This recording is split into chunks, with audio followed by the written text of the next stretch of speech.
அனைவருக்கும் அன்பான காலை வணக்கம். இன்றைய வகுப்பின் தொடக்கமாக வெற்றியை பெற்றுக்கொள்ளுங்கள், தோல்வியில் கற்றுக்கொள்ளுங்கள். வாழ்க்கை என்பது ஒரு அனுபவம். வெற்றி, தோல்வி, இன்பம், துன்பம் அனைத்தையும் அனுபவித்து அந்த அனுபவத்தை பகிர்ந்து கொள்வது அல்லது உணர்ந்து கொள்வது, அதிலிருந்து பாடம் கற்றுக்கொண்டு ஒரு தெளிவான வாழ்க்கையை வாழ்வதற்கு பெயர்தான் அனுபவம். அதுதான் வாழ்க்கை. இந்த வாழ்க்கையில் அப்படிங்கும்பொழுது ஆத்தர், இங்கிலீஷ் ஆத்தர் டென்னிசன் சொல்லியிருப்பார், தி புரோக், ஓடை அப்படிங்கிறதுல, men may come and men may go but I go on for ever. மனிதர்கள் வருகிறார்கள், போகிறார்கள், நான் ஓடிக்கொண்டே இருக்கிறேன் அப்படின்னு சொல்றாரு. அப்படின்னா வாழ்க்கை அப்படிங்கிறத நான் எப்படி பார்க்கிறேன் அப்படின்னா, ஒரு பேருந்து, வாழ்க்கை அப்படிங்கிறது ஒரு பேருந்து மாதிரி. இப்போ நான் ஏறுகின்றேன், நீங்கள் ஏறுகின்றீர்கள், எல்லோரும் ஏறுகிறார்கள். அப்போ ஒரு பேருந்துல பயணம், வாழ்க்கை அப்படின்னா வாழ்க்கை பயணம் ஓடிக்கொண்டே இருக்கிறது.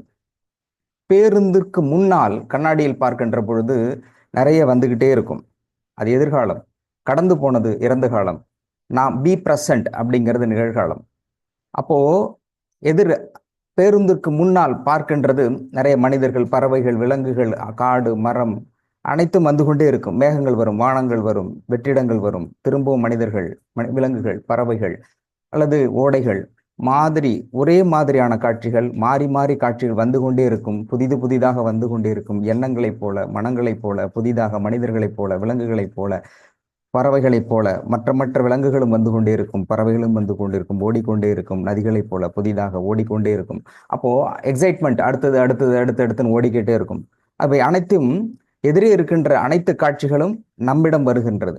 நம்மிடம் வந்துவிட்டு சில நொடி பொழுதில் நம்மை கடந்து சென்று விடுகிறது. ஆனால் பயணம் நடந்து கொண்டே இருக்கிறது, சென்று கொண்டே இருக்கிறது. இதுதான் வாழ்க்கை. இது யதார்த்தமான வாழ்க்கை. இதை இன்னும் சிம்பிளா சொல்லணும்னா, தீபாவளிக்கு முன்னாடி எல்லாருமே சொன்னாங்க, லீவ் விட்டுருங்க, 2 நாளா 3 நாளா, தீபாவளிக்கு முன்னாடியா பின்னாடியா? முதல்ல தீபாவளிக்கே லீவ் இருக்கான்னு தீபாவளிக்கு முன்னாடி 2 நாளா பின்னாடி 2 நாளான்னு கேட்க, தீபாவளிக்கு லீவ் அதுவே தெரியாது. சரி, ஒரு நாள் லீவ் விட்டாச்சு. அப்போ அதை பத்தி சொல்லிக்கிட்டே இருந்தோம். தீபாவளிக்கு நான் அப்படி ஒன்று, அது வேணும் இது வேணும் அப்படின்னு ஒரு பெரிய எக்ஸைட்மெண்ட் இருந்தது. பட் இப்போ பார்த்தா அது எங்கே போச்சுன்னே தெரியாது. அந்த நாள் அது ஒரு பாஸ் ஆன். இப்போ தீபாவளிங்கிறது அது போயிடுச்சு, அடுத்தது இப்போ பொங்கலை பார்ப்போம், அடுத்தது. அப்போ இது ஒரு ஏறத்தாழ 40 கிராஸ்ட், எல்லாமே 40 கிராஸ்ட். இந்த 40 ஆண்டுகளில் 40 தீபாவளிகள், 40 பொங்கல், எத்தனையோ நல்லது கெட்டது, விசேஷங்கள், வைபவங்கள், கொண்டாட்டங்கள் நிறைய பார்த்துக்கிட்டே இருந்திருக்கும். ஆனால் இப்போ நினைச்சு பார்த்தாக்க அதுல என்ன மிஞ்சி இருக்குது, என்ன நம்ம கையில எது இருக்குன்னா, கையில எதுவுமே இருந்திருக்காது. எல்லாமே நம்ம கடந்து போயிருக்கும். ஆனா எல்லாத்தையும் நம்ம கொண்டாடி இருப்போம். அப்போ அந்த வாழ்க்கை என்பது எப்படின்னா, அதை நினைச்சு பார்க்கும்போது, ஆமா அந்த மாதிரி ஒரு தீபாவளி கொண்டாடணும், அந்த மாதிரி ஒரு அக்கேஷனலா சில உறவுகளை சந்தித்தோம், அதுல சில விஷயங்களை நாம் பெற்றுக்கொண்டோம். அதே மாதிரி வாழ்க்கையில படிக்கிறது, அச்சீவ்மெண்ட் பண்றது, அல்லது ஏதோ ஒரு போட்டி தேர்வு, ஏதோ ஒன்று ஜெயிச்சுக்கிட்டே இருக்கும். சில இடத்துல தோல்வி வந்துகிட்டே இருக்கு.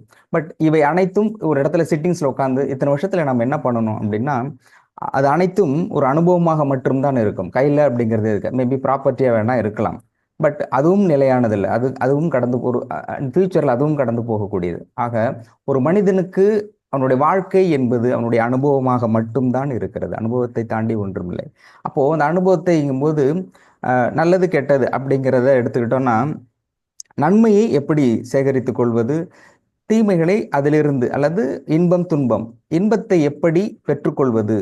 இன்பத்தை பெற்றுக்கொள்வதுனா, இன்பத்தில் வருகின்ற வெற்றியை பெற்றுக்கொள்வது. இன்பத்தை பெற்றுக்கொள்ளுன்னா அது சார்ந்து என்னென்னலாம் நமக்கு வருது, நமக்கு மகிழ்ச்சியா இருக்கும்போது நமக்கு என்னென்னலாம் நடக்குது அப்படிங்கிற விஷயத்தையும், தோல்வி அடைகின்ற பொழுது அல்லது கஷ்டமா இருக்கும்போது அதில் என்னென்ன மாதிரி இருக்குங்கிறத ஒரு நிமிடம் சிந்தித்தனா, ரெண்டுமே ஏறத்தாழ எல்லாமே கடந்து போறதா, எல்லாமே ஒரு அனுபவமாக மட்டும்தான் இருக்கும். அப்போ எதற்காகவும் கவலைப்பட வேண்டாம். ஏன்னா அதுவும் பாஸ் ஆன் த கிளவுட், நம்மை கடந்து போகின்ற ஒரு மேகமாகத்தான் அது இருக்கும். அப்போ கடந்து போயிட்டே இருக்கும் எல்லாமே. எதுவுமே நிலை இல்லை அப்படின்னு பேசும்போது ஒருத்தர் ஏற்கனவே சொன்ன ஞாபகம் அவருன்னா, எங்கெங்க ஹாப்பினஸ் இருக்குது, காலையில் ஏஞ்சி கண்ணை திறந்ததுலேருந்து கண்ணை மூடி தூங்குற வரைக்கும் பிரச்சனையாக தான் இருக்குது. இதை தாண்டி வேற எதுவும் இல்லை. இன்பங்கிறது மின்னல் மாதிரி தான் வந்துட்டு போகுது, பட் 90% அதுவாக தான் இருக்கு அப்படின்னா, நாம் அதை எடுத்துக்கொள்கின்றதை பொறுத்து இருக்கு. பெரும்பாலுமே அந்த நிகழ்வை அதில் என்ன மகிழ்ச்சி இருக்கு அப்படிங்கிறத எடுத்துக்கிட்டு அதில் உள்ள அனுபவத்தை நாம் கேரி ஆன் பண்ணணும். இதை கவிஞர் கண்ணதாசன் ரொம்ப அழகா சொல்லியிருப்பார். அவர் சொல்றது, கடவுள்கிட்ட கேட்கிறார், பிறப்பென்பது யாதென கேட்டேன் பிறந்து பார் என்று சொன்னால். அப்புறம் சொல்றார், படிக்கிற எல்லாம் படிக்க போகணும் படிக்க போகணும், படிப்புன்னா என்னன்னா படிச்சுப்பார் என்று இறைவன் சொன்னான். படிச்சதுக்கப்புறம் அறிவு இருந்தாங்களே, அந்த அறிவுன்னா என்ன அப்படின்னு கேட்குறாரு. அறிவு படித்ததை உணர்ந்து செயல்படுத்திப்பார், அதுதான் அறிவு அப்படிங்கிறார். அப்போ அறிவுங்கிறாங்க அன்பா இருக்கணுங்கிற அன்பு. அன்பு என்றால் அழித்துப்பார், உன்னிடம் இருப்பதை மற்றவர்களுக்கு அழித்துப்பார், அதுதான் அன்பு. அந்த அழிக்கின்ற பொழுது, மற்றவருக்கு அன்பை அழிக்கின்ற பொழுது அந்த அனுபவம் இருக்கு இல்லையா, அந்த அனுபவமே அன்பு அப்படிங்கிறார். அடுத்தது அன்பு. அப்போ பாசம்ன்றமே, பாசம் என்ன, பகிர்ந்து பார், பகிர்ந்து பார், அது பாசம். அப்புறம் கேட்குற எல்லாத்துக்கும் கடைசியில் ட்விஸ்டா ஒன்று இருக்குது, மனைவி. மனைவி என்றால் என்ன என்று கேட்டேன், அது பெஜார்ப்பா, அது நீ மணந்து பார் என்று இறைவன் சொல்கின்றான், அது மணந்து பார். நல்லவேளை அடுத்ததுல அவரு சொல்லலை, நான் இட்டுக்கட்டிலாம் சொல்ல, கணவன் என்றுன்னு அவர் போடவே இல்லை, மனைவி என்று யாதனை கேட்டேன் மணந்துப்பார் என்று சொன்னார். அடுத்தது பிள்ளை என்பது யாதனை கேட்டேன் பெற்றுப்பார். அப்படின்னா குழந்தை அவனை எனக்கு தெரியலையா, அப்போ குழந்தையா, குழந்தை பெற்றுக்கோ, அப்போ இதுதான் குழந்தை, அது எப்படி வளர்க்கணும்னு தெரிஞ்சு. முதுமை, அப்புறமேட்டுக்கு ஏஜ்டு பீப்புள் ஆகிடுறமே, வயசாயிடுச்சு ஏன் வருது, எப்படி வருதுன்னு கேட்குறாரு. முதுமையாகிப்பார், அப்பொழுதுதான் அதை பற்றி அனுபவம் வரும் அப்படின்னு சொல்றாரு. ஓகே, முதுமை. கடைசியில வறுமைன்னு வருதே, இவ்வளவு பிரச்சனையில எவ்வளவுதான் இருந்தாலும் வறுமைன்னு ஒன்று இருக்குன்னா, வறுமையில் வாடிப்பார், அப்பொழுதுதான் வறுமை தெரியும், அந்த அனுபவம் தான் உனக்கு வறுமை என்ன அப்படிங்கிறது தெரியும் அப்படி சொல்றாரு. கடைசியில கேட்கிறாரு, இவ்வளவு எல்லாத்துக்குமே இப்படி அனுபவம் அனுபவம்னு சொல்லிட்டு வர்றீங்களே, இறப்பு, எல்லாமே இறந்து போயிடுறான், உலகம் செஞ்சு இறந்து போயிடுறாங்களே, அந்த இறப்பு என்றால் யாதென கேட்டேன், இறந்து பார், நீ இறந்து போயிடு, அப்பதான் இறப்புனாலே என்ன தெரியும் அப்படின்னு கேட்கும்போது ஹைலைட்டா சொல்றாரு, அனுபவித்துதான் அறிவது வாழ்க்கை எனில் ஆண்டவனே நீ ஏன் என்று கேட்டேன். இது எல்லாமே அனுபவம், எல்லாமே எக்ஸ்பீரியன்ஸ். அதான் சொல்றாரு, அனுபவித்துத்தான் அறிவது வாழ்க்கை எனில் ஆண்டவனே நீ ஏன் என்று கேட்டேன். ஆண்டவன் சொல்கிறான், அந்த அனுபவமே நான் தான். அவரோட ஹைலைட்டு, வாழ்க்கை என்பதும் அனுபவம் தான், இறைவன் என்பவனும் ஒரு அனுபவம் தான். அப்போ நம்ம சொல்றோம் இல்லையா, இறைவன் என்பவனுக்கு உருவம் இல்லை அரூபம் அப்படின்னு சொல்றோம்ல, அந்த அரூபம் என்பது வெவ்வேறு பாயிண்ட் ஆஃப் வியூல சொல்லலாம். இந்த இடத்துட்ட சொல்லணும்னா, அனுபவம், ஒருவருடைய வாழ்க்கை அனுபவம் அப்படிங்கிறது அதுதான் இறை தத்துவம், அதுதான் இறைவன். நம்ம இறைவன் அடையணும் அப்படிங்கிற போது இந்த அனுபவத்தெல்லாம் எடுத்து பார்த்தா ஒரே விஷயம் ஒரு காலகட்டத்தில் நமக்கு நல்லதா இருக்கும், அதுவே கெட்டதா இருக்கும். அழகா அதுல அர்த்தமில் இருந்து மத்தல சொல்றப்பாரு, ஒரு காலகட்டத்தில் எது நாம் விரும்பி செய்கின்றோமோ, எது நமக்கு விருப்பமாக இருந்ததோ அதுவே ஒரு காலகட்டத்தில் வெறுப்பாக மாறிவிடும். ஏதோ ஒன்று ஒரு காலகட்டத்தில் நமக்கு எது வெறுப்பாக இருந்ததோ அதை விருப்பமாக மாறிவிடும். அப்போ கால சூழல் என்பது, காலம் எல்லாவற்றையும் மாற்றக்கூடிய மிகப்பெரிய பெரும் சக்தி. எல்லாவற்றையும் கவலைகளையும் இன்பத்தையும் துன்பத்தையும் புரட்டி போடக்கூடியது, அனுபவத்தை புதிதாக மாற்றக்கூடியது காலத்திற்கு சக்தி. அந்த காலத்தில் நாம் பெற்று கொண்டுகின்ற, வாழ்க்கையில் பெற்று இருக்கின்ற அந்த அனுபவம் இருக்கு இல்லையா, அந்த அனுபவம் தான் வாழ்க்கை. அனுபவத்துக்கு நீங்க ஸ்ட்ரக்சர் கொடுக்கவே முடியாது, அது உணர்வு. வாழ்க்கை என்பது ஒரு உணர்வு, அனுபவம் என்பது உணர்வு. மொத்தத்தில் அனுபவம் என்பது உணர்வாக இருக்கிறது.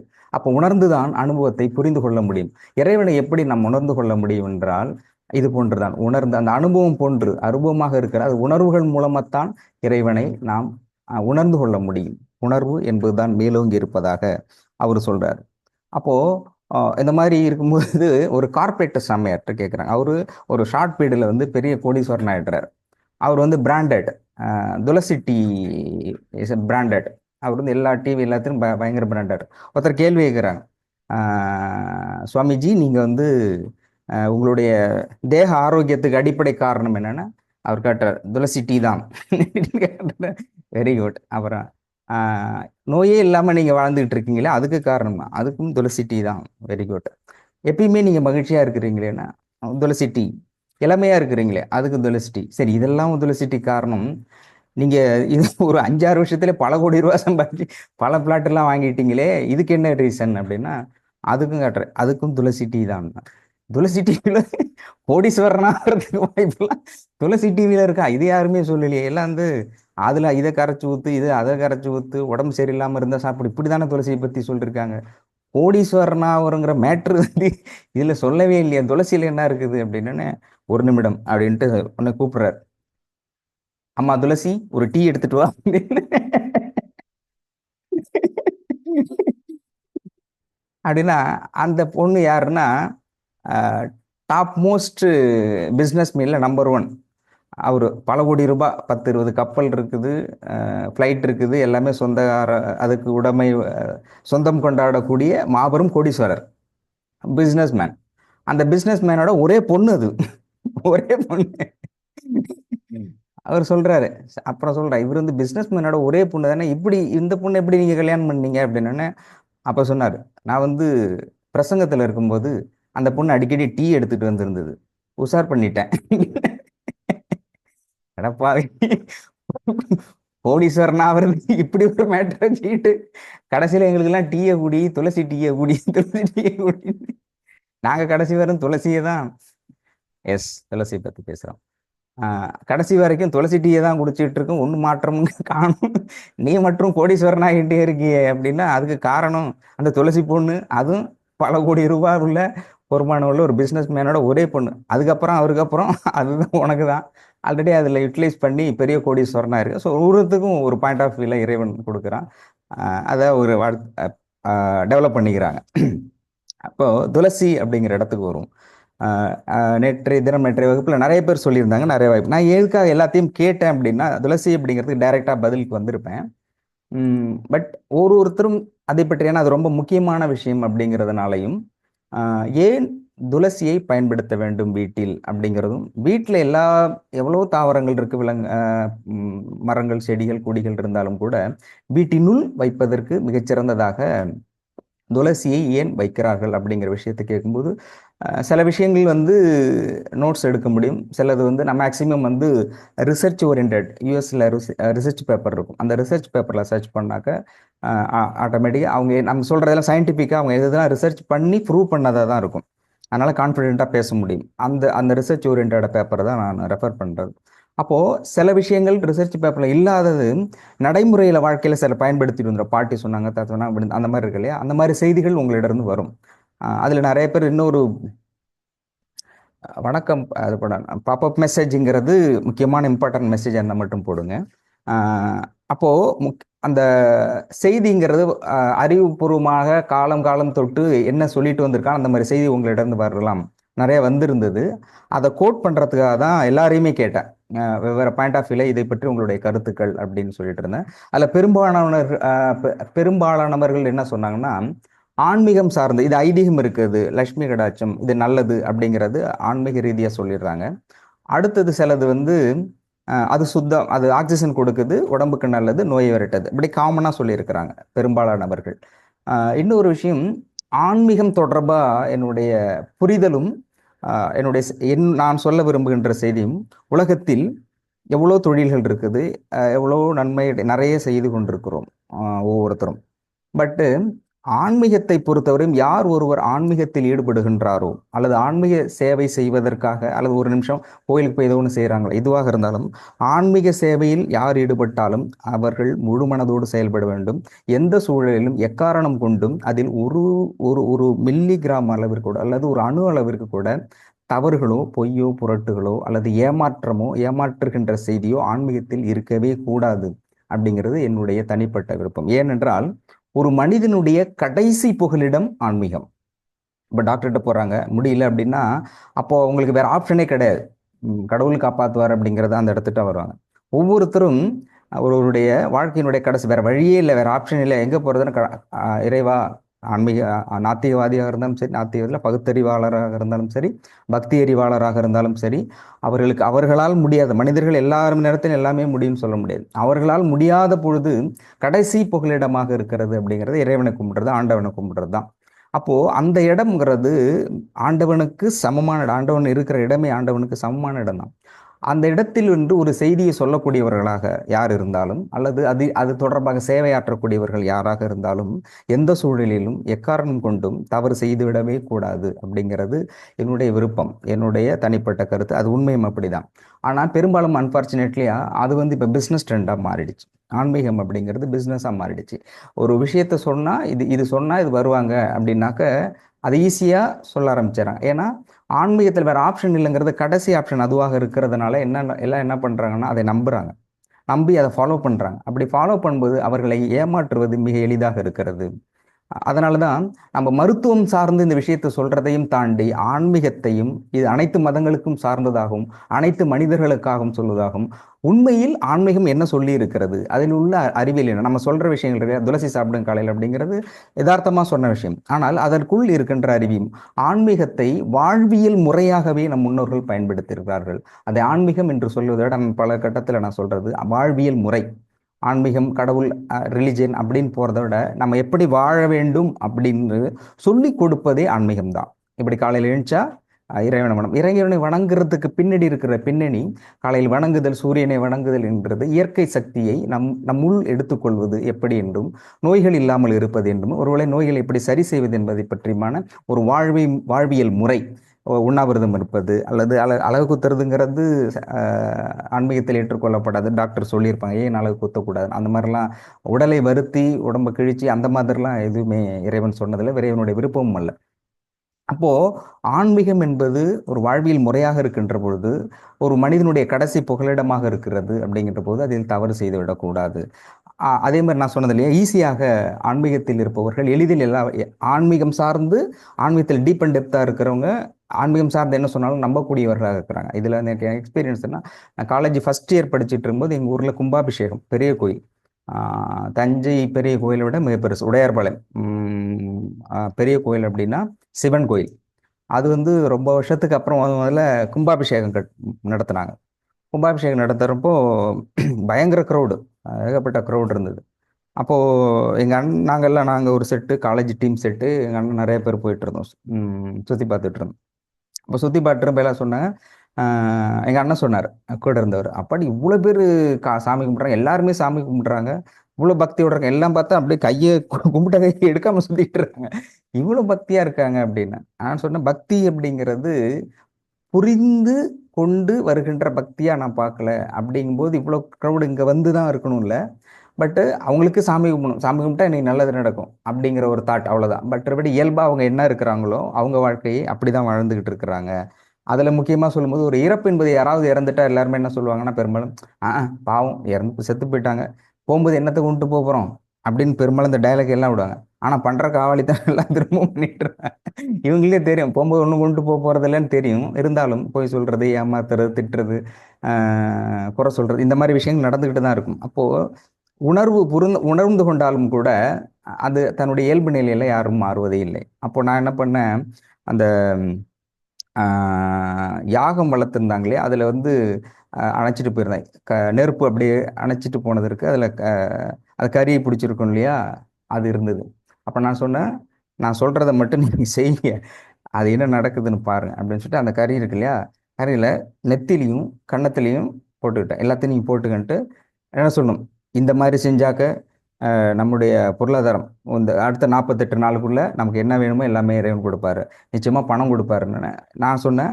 அவன் சொன்னான், ஆமாப்பா. நான் வேகமாக கத்துனேன், டேய் இது வந்து தயவு செஞ்சு நெத்திலையும் கன்னத்துலையும் பூசிக்கிட்டா, இது வந்து யாகத்திலேருந்து வந்த கற்பு, இந்த கறிக்கிட்ட இதை எடுத்து பூசிக்கிட்டிங்கன்னா உங்களுக்கு வந்து பணம் நிச்சயமாக 48 நாளில் வரும், 48 நாள் திரும்ப வந்துட்டு நீங்கள் எவ்வளோ சம்பாதிச்சிங்களோ அதில் கொஞ்சம் இதில் போட்டு போகணும் அப்படின்னு சொன்னேன். வேகமாக கற்று 2 3 கற்றுட்டு கோயிலெல்லாம் ஒரு ரவுண்ட் எடுத்துருந்தா, அதுக்கு அடுத்த வர்ற ரவுண்ட் எல்லாமே கன்னத்துலையும் நெத்திலையும் கருப்பு தான் போட்டிருக்காங்க. பார்த்துட்டு இருந்தேன், ஒரு ரவுண்ட்ஸ் தான் வந்தேன். 3வது ரவுண்டில் நான் நிற்கும் போது பார்த்தா மேக்சிமம் எல்லாம் கன்னத்தில் இருக்கும்போது, அடுத்து வர்றவங்களன்னா இது ஸ்ப்ரெட்டு, பயங்கர ஸ்ப்ரெட்டு, அதை விட இது ஸ்ப்ரெட் ஆயிடுச்சு. போனவொடனே என்ட்ரன்ஸ்லேயே சொல்கிறான், போகும்போது அங்கே கன்னத்தில் இதையும் பூசிட்டு போனா, 3வது ரவுண்டு முடிச்சுட்டு சரி அங்கேயே உட்காந்து பார்ப்போம் என்ன நடக்குதுன்னு பார்த்தா, அதில் குழியை பறிச்சு எடுக்கிறதுக்கு கறிக்கட்டே இல்லை, டோட்டலாக அவன் அள்ளி வச்சு எடுத்துட்டு போயிட்டாங்க. அள்ளி, இது ரியலாக நடந்தது, நான் பண்ணது, அது தவறு, மன்னிக்கணும் இறைவன் சார்பா. பட் நான் உங்கள்கிட்ட சொன்னேன், இறைவன் அப்படி கும்பிடுறவங்க தெளிவோடு கும்பிடுறது இல்லை, எல்லாம் பண்ணுறாங்க அப்படியே ஃபாலோ பண்ணுறாங்கிறதுக்காக சொன்னேன். அந்த ஒரு இதில் வந்து அப்படியே அள்ளிட்டு போயிட்டாங்க, அதை டோட்டலாக அள்ளிட்டு அந்த குழி மண்ணு எல்லாமே காணும். ஏன்னா அள்ளி அள்ளி பாக்கெட்டில் வச்சுட்டு புடவையில் கட்ட அந்த மாதிரி போயிட்டுருக்கு. அப்போது ஆன்மீகம் என்பது ஒரு தெளிவான சிந்தனையோடு இருக்கணும் அப்படிங்கிறதான் இறை செய்தியாக நம்ம டெய்லி சொல்லிக்கிட்டு இருக்கிறது, டாக்டர் சொல்லிக்கிட்டு இருக்க செய்தி மாதிரி தான். ஸோ அந்த புரிந்துணர்வோடு ஆன்மீகத்தை இருக்க வேண்டும் அப்படிங்கிறது, அது தொடர்பாக மருத்துவம் சொல்லி கொண்டிருக்கிறோம். வகுப்பு தொடரும். சீஃப் டாக்டர் வந்துட்டாங்க. நன்றி.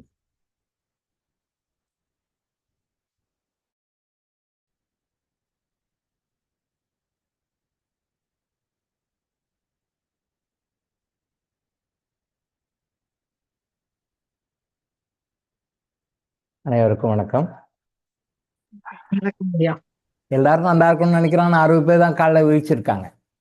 60 பேர் தான் காலைல எழுந்து ரெடியாக வந்திருக்காங்க. மற்றவங்களாம் எல்லாரும் நல்லா நினைக்கிறோம்னுன்றோம். ஆனால் அதுக்கான முன்னேற்பாடுகளை யாரும் பண்ண மாட்டேன்றாங்க. 60 பேர் தான் இப்போ காலைல முடிச்சு கிளாஸில் உட்காந்துருக்காங்க. Okay, right. தீபாவளி அப்படின்ற போது அந்த வாழ்த்துக்கள் வரும்போது நிறைய பார்த்தோம். நிறைய பேர் அந்த தீபாவளி தீபாவளி போட்டிருந்தாங்க. தீபாவளின்னு போடலை, தீபாவளின்னு போட்டிருக்காங்க. நிறைய போஸ்டர்ஸ்லையும் பார்த்தா எல்லாம் தீபாவளி தான் இருக்குது. எப்படி மேடம் மேம் ஆயிட்டாங்களோ எல்லாமே சுருங்கிடுச்சு. பிரதர் ப்ரோ ஆயிட்டாரோ, சகோதரர் சகோ ஆயிட்டாரோ. இந்த வாட்ஸ்அப் வந்தாலும் எல்லாமே சுருக்கிட்டாங்க. பிரதர் ப்ரோ ஆயிட்டாரு, சகோதரர் சகோ ஆயிட்டாரு, மேடம் மேம் ஆயிட்டாங்க, டேடி டேட் ஆயிட்டாரு. எல்லாம் சுருக்கி சுருக்கி வந்துட்டாங்க. அதே மாதிரி தீபாவளியும் தீபாவளி ஆயிடுச்சு. ஆனால் தீபாவளின்றதுக்கு அர்த்தம் என்ன அப்படின்னா, தீபம் ப்ளஸ் ஆவலி. தீபம் ப்ளஸ் ஆவலி. ஆவலின்னா வரிசையாக வைக்கிறதுன்னு அர்த்தம். ஆவலி அப்படின்னா ஆவலி, ஆவாலி, பெரியலி. ஆவலி அப்படின்னா வரிசையாக வைக்கிறது. வரிசையாக வைக்கிறது தான் இது பேர் ஆவலின்னு பேர். அந்த தீபாவளி அப்படின்போது தீபத்தை ஆவலி வரிசையாக வைப்பாங்க. தீபாவளி அன்னைக்கு ஈவினிங்கு அந்த ஈவினிங் 4:30 to 6, 7 அந்த டைமில் தீபத்தை ஆவலியாக வரிசையாக வச்சு கொண்டாடக்கூடிய பண்டிகை. தீபாவளின்றது இந்தியா முழுசும் கொண்டாடுறாங்க. இந்தியர்கள் எங்கெங்கெல்லாம் வச்சுக்கிறாங்க அங்கேயும் கொண்டாடுறாங்க. பட் வெவ்வேறு பேரில் நார்த் இந்தியாவில் வெவ்வேறு பேரில் கொண்டாடுவாங்க. தீபாவளின்றது எல்லாரும் இந்தியா ஃபுல்லாக இருந்தாலும் ஒரு ஏரியாவில் ஒரு ஸ்பெசிஃபிக்காக சில நேமில் வச்சு கொண்டாடுவாங்க. பட் எல்லாமே தீபாவளி தான். தீபத்தை ஆவலியாக வைத்து வடிக்கின்ற பண்டிகை அப்படின்னால தீபாவளின்னு பேர் போட்டாங்க. அதனால் கர்மாந்திங் ஹீலிங் ஃபாலோயர்ஸாக தெரிஞ்சுக்கோங்க, it is not Deepavali, it is Deepavali. So அதை இனிமேலுக்கு நீங்கள் அடுத்த ஜென்ரேஷனுக்கு சொல்லிக் கொடுக்கணும். இப்போ தீபாவளி தீபாவளி ஆகிப்போச்சு. அப்படியே போயிட்டு இருந்தால் இன்னொரு 100 வருஷம் 200 வருஷம் கழிச்சு 2 ஜென்ரேஷன் 3 வருஷம் கழிச்சு பி ஃபெஸ்டிவல்னு வந்துடும். தமிழில் தீ போட்டு தீ பண்டிகைன்னு வந்துடும். வழியை கூட விட்டுடுவாங்க. நாமளாவது அந்த கலாச்சாரத்தை அந்த சரியான மீனிங் அடுத்த ஜனத்துக்கு கொண்டு போகும். மற்றவங்களை விட்டுடுங்க. கர்மாண்டி ஹீலிங் ஃபாலோவர்ஸ்க்கு ஒரு பொறுப்பு இருக்குது. அதனால் எப்பவுமே நீங்கள் ப்ரொனவுன்ஸ் பண்ணும்போது மற்றவங்களுக்கு சொல்லும் பொழுது தீபாவளின்னு சொல்லாதீங்க, தீபாவளின்னு சொல்லுங்க. That is the correct meaning. அதான் தீபாவளி. ஓகேவா? ஃபாலோ பண்ணுங்க. அடுத்த ஜென்ரேஷன் கொண்டு போக வேண்டிய கடமைகள்லாம் நமக்கு நிறைய இருக்குது. அடுத்த ஜென்ரேஷன் கொண்டு போகிற கடமை நமக்கு ரொம்பவே இருக்குது. நிறைய விஷயங்களை விட்டுட்டோம். இப்போ அடுத்த ஜென்ரேஷன் நம்ம என்ன கொண்டு போவோம்? ரொம்ப பேத்தட்டிக் கண்டிஷனில் போயிட்டுருக்கு. அதாவது சின்ன வயசில் நீச்சல் கற்றுக்கிற காலத்தில் நம்ம கடப்பாறை சொருகு, நிறைய சொருகெல்லாம் இருக்குது. இப்படியே இப்போ ரொம்ப தூரத்துக்கு ஓடி அப்படி கடப்பாறை மாதிரி கிணத்துல குதிச்சு நீச்சல் அடிப்போம். அந்த மாதிரி கிணறுகளை போய் பார்த்தா கிணத்துல தண்ணி இல்லை, ட்ரையாக இருக்குது. கிணத்துல தான் தண்ணி வருது, கிணத்துல தண்ணி இல்லை. ஓடி ஆடி விளையாடின அந்த ஆடி 18 அன்னைக்கு ஆற்றுக்கு கம்பல்சரியாக போகும். ஏதாவது ஒரு ரிவருக்கு போயிட்டு ஃபெஸ்டிவலை கொண்டாடுவோம். அன்றைக்கி ஆடி 18 ஓடி ஆடி நீச்சல் கொண்டாடின அந்த ஆறுகளில் இன்றைக்கி பார்த்தா கண்ட தான் தண்ணி வருது, ஆற்றுல தண்ணி இல்லை. எங்கே பார்த்தாலும் தண்ணியாக இருந்த காலம் போயிட்டு இப்போ தண்ணி நாம் பாட்டிலில் கொண்டு போகிற நிலைமை கொண்டுறோம். எல்லாத்துக்கும் பாட்டிலில் கொண்டு போகிறோம். காற்று சுத்தமான காற்று இல்லை. சுவாசிக்கிறதுக்கு சுத்தமான காற்று வேணும். ஆன்மையில் அதுக்கு இன்ஸ்ட்ருமெண்ட்டு கூட விற்கிறோம். நம்ம ஏற்கனவே வீடியோவில் கூட பேசியிருக்கோம். ஆன்மையில் ஏர் பியூரிஃபையர் விற்கிறாங்க. 3 லட்ச ரூபாய் இருக்குது. குவாலிட்டி 3 லட்ச ரூபாயிலேருந்து இருக்குதுன்னு நினைக்கிறேன். 1.2 2 lakhsலேருந்து அது 2-3 கிரேட் வச்சுருக்காங்க. A grade, B grade, 3.5 lakhs வரைக்கும் போதும். அதை வாங்கி வீட்டில் வைக்கிறாங்க. அது ஈவன் வில்லேஜஸில் கூட ஏர் பொல்யூஷன் நிறைய இருக்குது. அதனால் நம்ம அதை ஏர் பியூரிஃபையரை வாங்கி வைக்கிறோன்னு சொல்லிட்டு கிராமங்களில் இருக்கிறவங்க கூட பேட்டி கொடுக்குறாங்க. அந்த பொருளை வாங்கி யூஸ் பண்ணவங்க கிராமங்களில் இருக்கிறவங்க பேட்டி கொடுக்குறாங்க. அதுவும் ஏசி மாதிரி ரூமை கம்ப்ளீட்டாக க்ளோஸ் பண்ணிக்கணும். அப்போ அது ரூமில் அது பியூரிஃபை போட்டுட்டு அதை நம்ம யூஸ் பண்ணுறோம். அப்போ தான் அது பிறகு பேட்டி கொடுக்குறாங்க. நான் நல்லா தூங்கினேன், எனக்கு நல்லா இருந்தது, நல்லா டீப் ஸ்லீப் தூங்கினேன் பேட்டி கொடுக்குறாங்க. Right, okay. 8 மணி நேரம் நீங்கள் க்ளோஸ் பண்ணிட்டு உள்ளே தூங்குறீங்க. அப்புறம் மிச்சம் 16 மணி நேரம் வெளில தானே இருக்கீங்க. அப்புறம் 8 மணி நேரத்துக்கு நீங்கள் ஆன்லைன் கம்பெனியில் ப்ராடக்ட் வாங்கி நீங்கள் யூஸ் பண்ணுறீங்க. Right, okay. நல்லா பொல்யூட்டட் கண்டிஷன் இல்லாமல் அன்பொல்யூட்டடாக உள்ளே இருந்து தூங்கிட்டு வரீங்க. அப்புறம் மிச்சம் 8 மணி நேரத்துக்கு மேலே வெளில 16 மணி நேரம் அப்போ இருக்கிறீங்களா, எது டாமினேட் பண்ணும்? 8 மணி நேரம் உங்களை காப்பாற்றுமா, 16 மணி நேரம் உங்களை காப்பாற்றும்?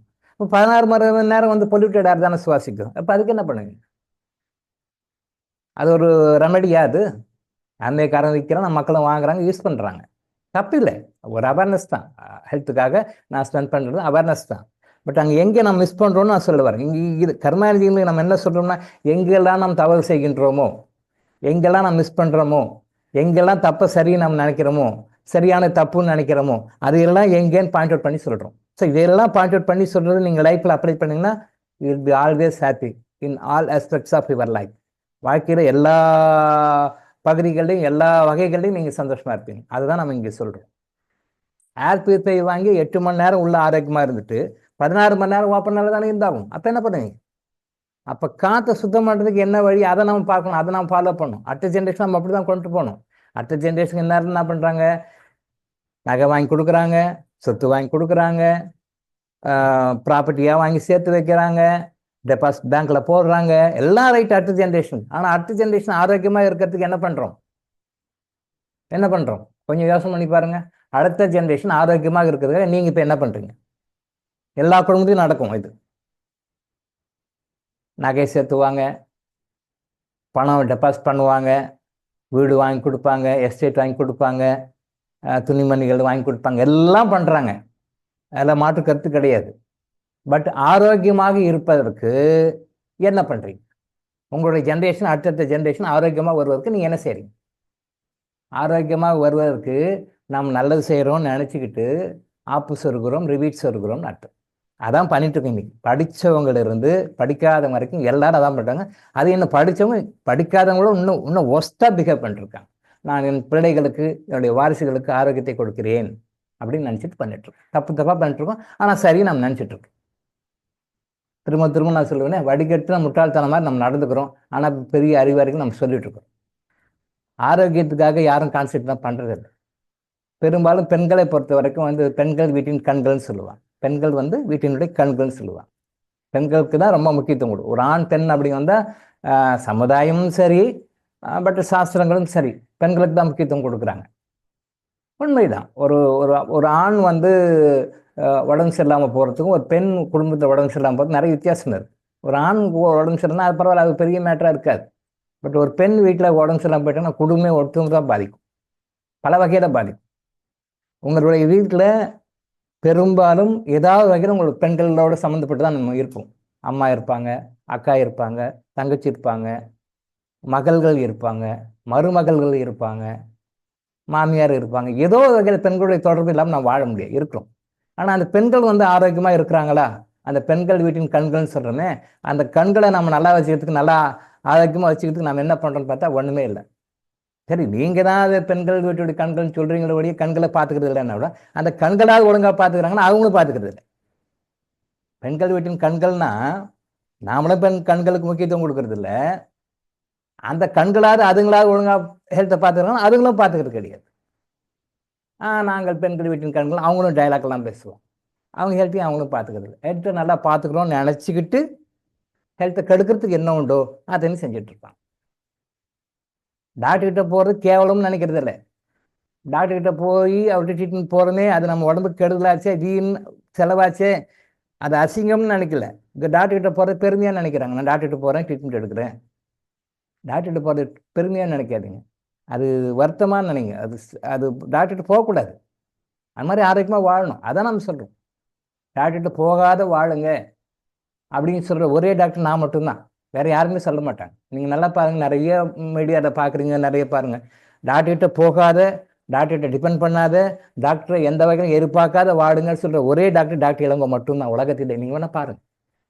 அப்படி யாராவது சொன்னாங்கன்னா சொல்லுங்கள், நானும் தெரிஞ்சுக்கிறேன், அவங்களையும் பாராட்டேன். எப்படி வாழணும்னா ஆரோக்கியத்துக்காக ஸ்பெண்ட் பண்ணுங்கள், ப்ரிவென்ஷனுக்காக செலவு பண்ணுங்கள், அதுக்காக டைம் செலவு பண்ணுங்கள், பணம் செலவு பண்ணுங்கள். பட் ஆரோக்கியத்தை காப்பாற்றுறதுக்காக நோய் வந்த பிறகு போய் சஃபராகி போக மாட்டேன். நேற்று ஒரு சகோதரி ஃபோன் பண்ணியிருந்தாங்க, எனக்கு மென்சஸ் பீரியடில் பெயினாக இருக்குது, என்னால் ரொம்ப ரொட்டீன் லைஃப் கவனிக்க முடியல, ரொம்ப பெயினாக இருக்குது, எனக்கு ஏதாவது ட்ரீட்மெண்ட் கொடுங்கன்னு சொல்லி ஃபோன் பண்ணுறாங்க. அவருடைய ஃபீட்பேக் தான் இன்றைக்கி அதை பற்றி கொஞ்சம் பேசுவோம் அப்படின்னு சொன்னேன். நான் அதை பற்றி போட்டிருந்தேன்.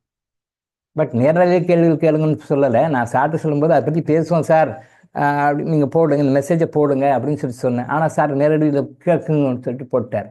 சரி பரவாயில்ல, ஆன்சர் இருந்தால் நம்ம நேரடியாக சொல்லுவோம். அதாவது பெண்கள் வந்து வீட்டில் இன்னைக்கு காலகட்டத்தில் பிறப்பிலிருந்து கடைசி வரைக்கும் எல்லாமே சிக்கல்லே போட்டுட்ருக்கோம், எல்லாமே சிக்கல்லே போயிட்டுருக்கோம். சாதாரண சுகப்பிரசவம்ன்றது கஷ்டப்பிரசவம் ஆகிப்போச்சு. சுகமான பிரசவம், அது வந்து சுகமான பிரசவம். அது அது வந்து குழந்தை பெற்றுக்கிறது ஒரு பெரிய கஷ்டமான விஷயம்லாம் கிடையவே கிடையாது. பட் இப்படி கஷ்டமான விஷயத்த மாதிரி கொண்டு வந்துட்டாங்க இப்போ. சுகப்பிரசவம் இல்லை, கஷ்டப்பிரசவம். அந்த பிரசவமும் சரி வந்து சிசேரியனா நார்மல் டெலிவரியா, சிசேரியன் ஆயிடுச்சு. சரி, அப்படிதான் குழந்தை பிறக்குது. முதல் குழந்தை தகுதி போய் சிசேரியன், அடுத்த குழந்தை சிசேரியன் தான். அந்த சிசேரியன் பண்றது வந்து லைஃப் லாங் அந்த அம்மாவுக்கு வந்து கஷ்டத்தை கொடுக்குதுன்னு எத்தனை பேர் தெரியும்? அவங்களுக்கே தெரியாது. தொடர்ந்து லைஃப் லாங் அந்த பிரச்சனை கொடுக்குது, எனக்கு வழியே தெரியாமல் இருக்கிறதுக்காக ஆப்ரேஷன் பண்ணிட்டு இவங்களே போய் படுத்துக்கிறாங்க ஹாஸ்பிட்டலில். ரொம்ப கொடுமையான விஷயம் அது.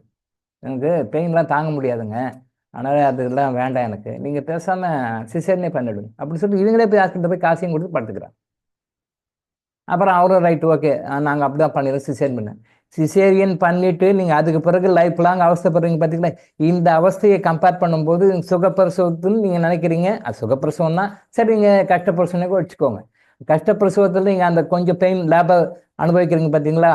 நீங்கள் வாழ்நாள் முழுதும் அனுபவிக்க வேண்டிய கஷ்டத்தையும் நீங்கள் பிரசவத்தை போடு அனுபவிக்கிற கஷ்டத்தையும் கம்பேர் பண்ணால் பிரசவ டைமில் நீங்கள் அனுபவிக்கிற கஷ்டம் ஒன்றுமே இல்லை. நத்திங், நத்திங், ஒன்றுமே கிடையாது.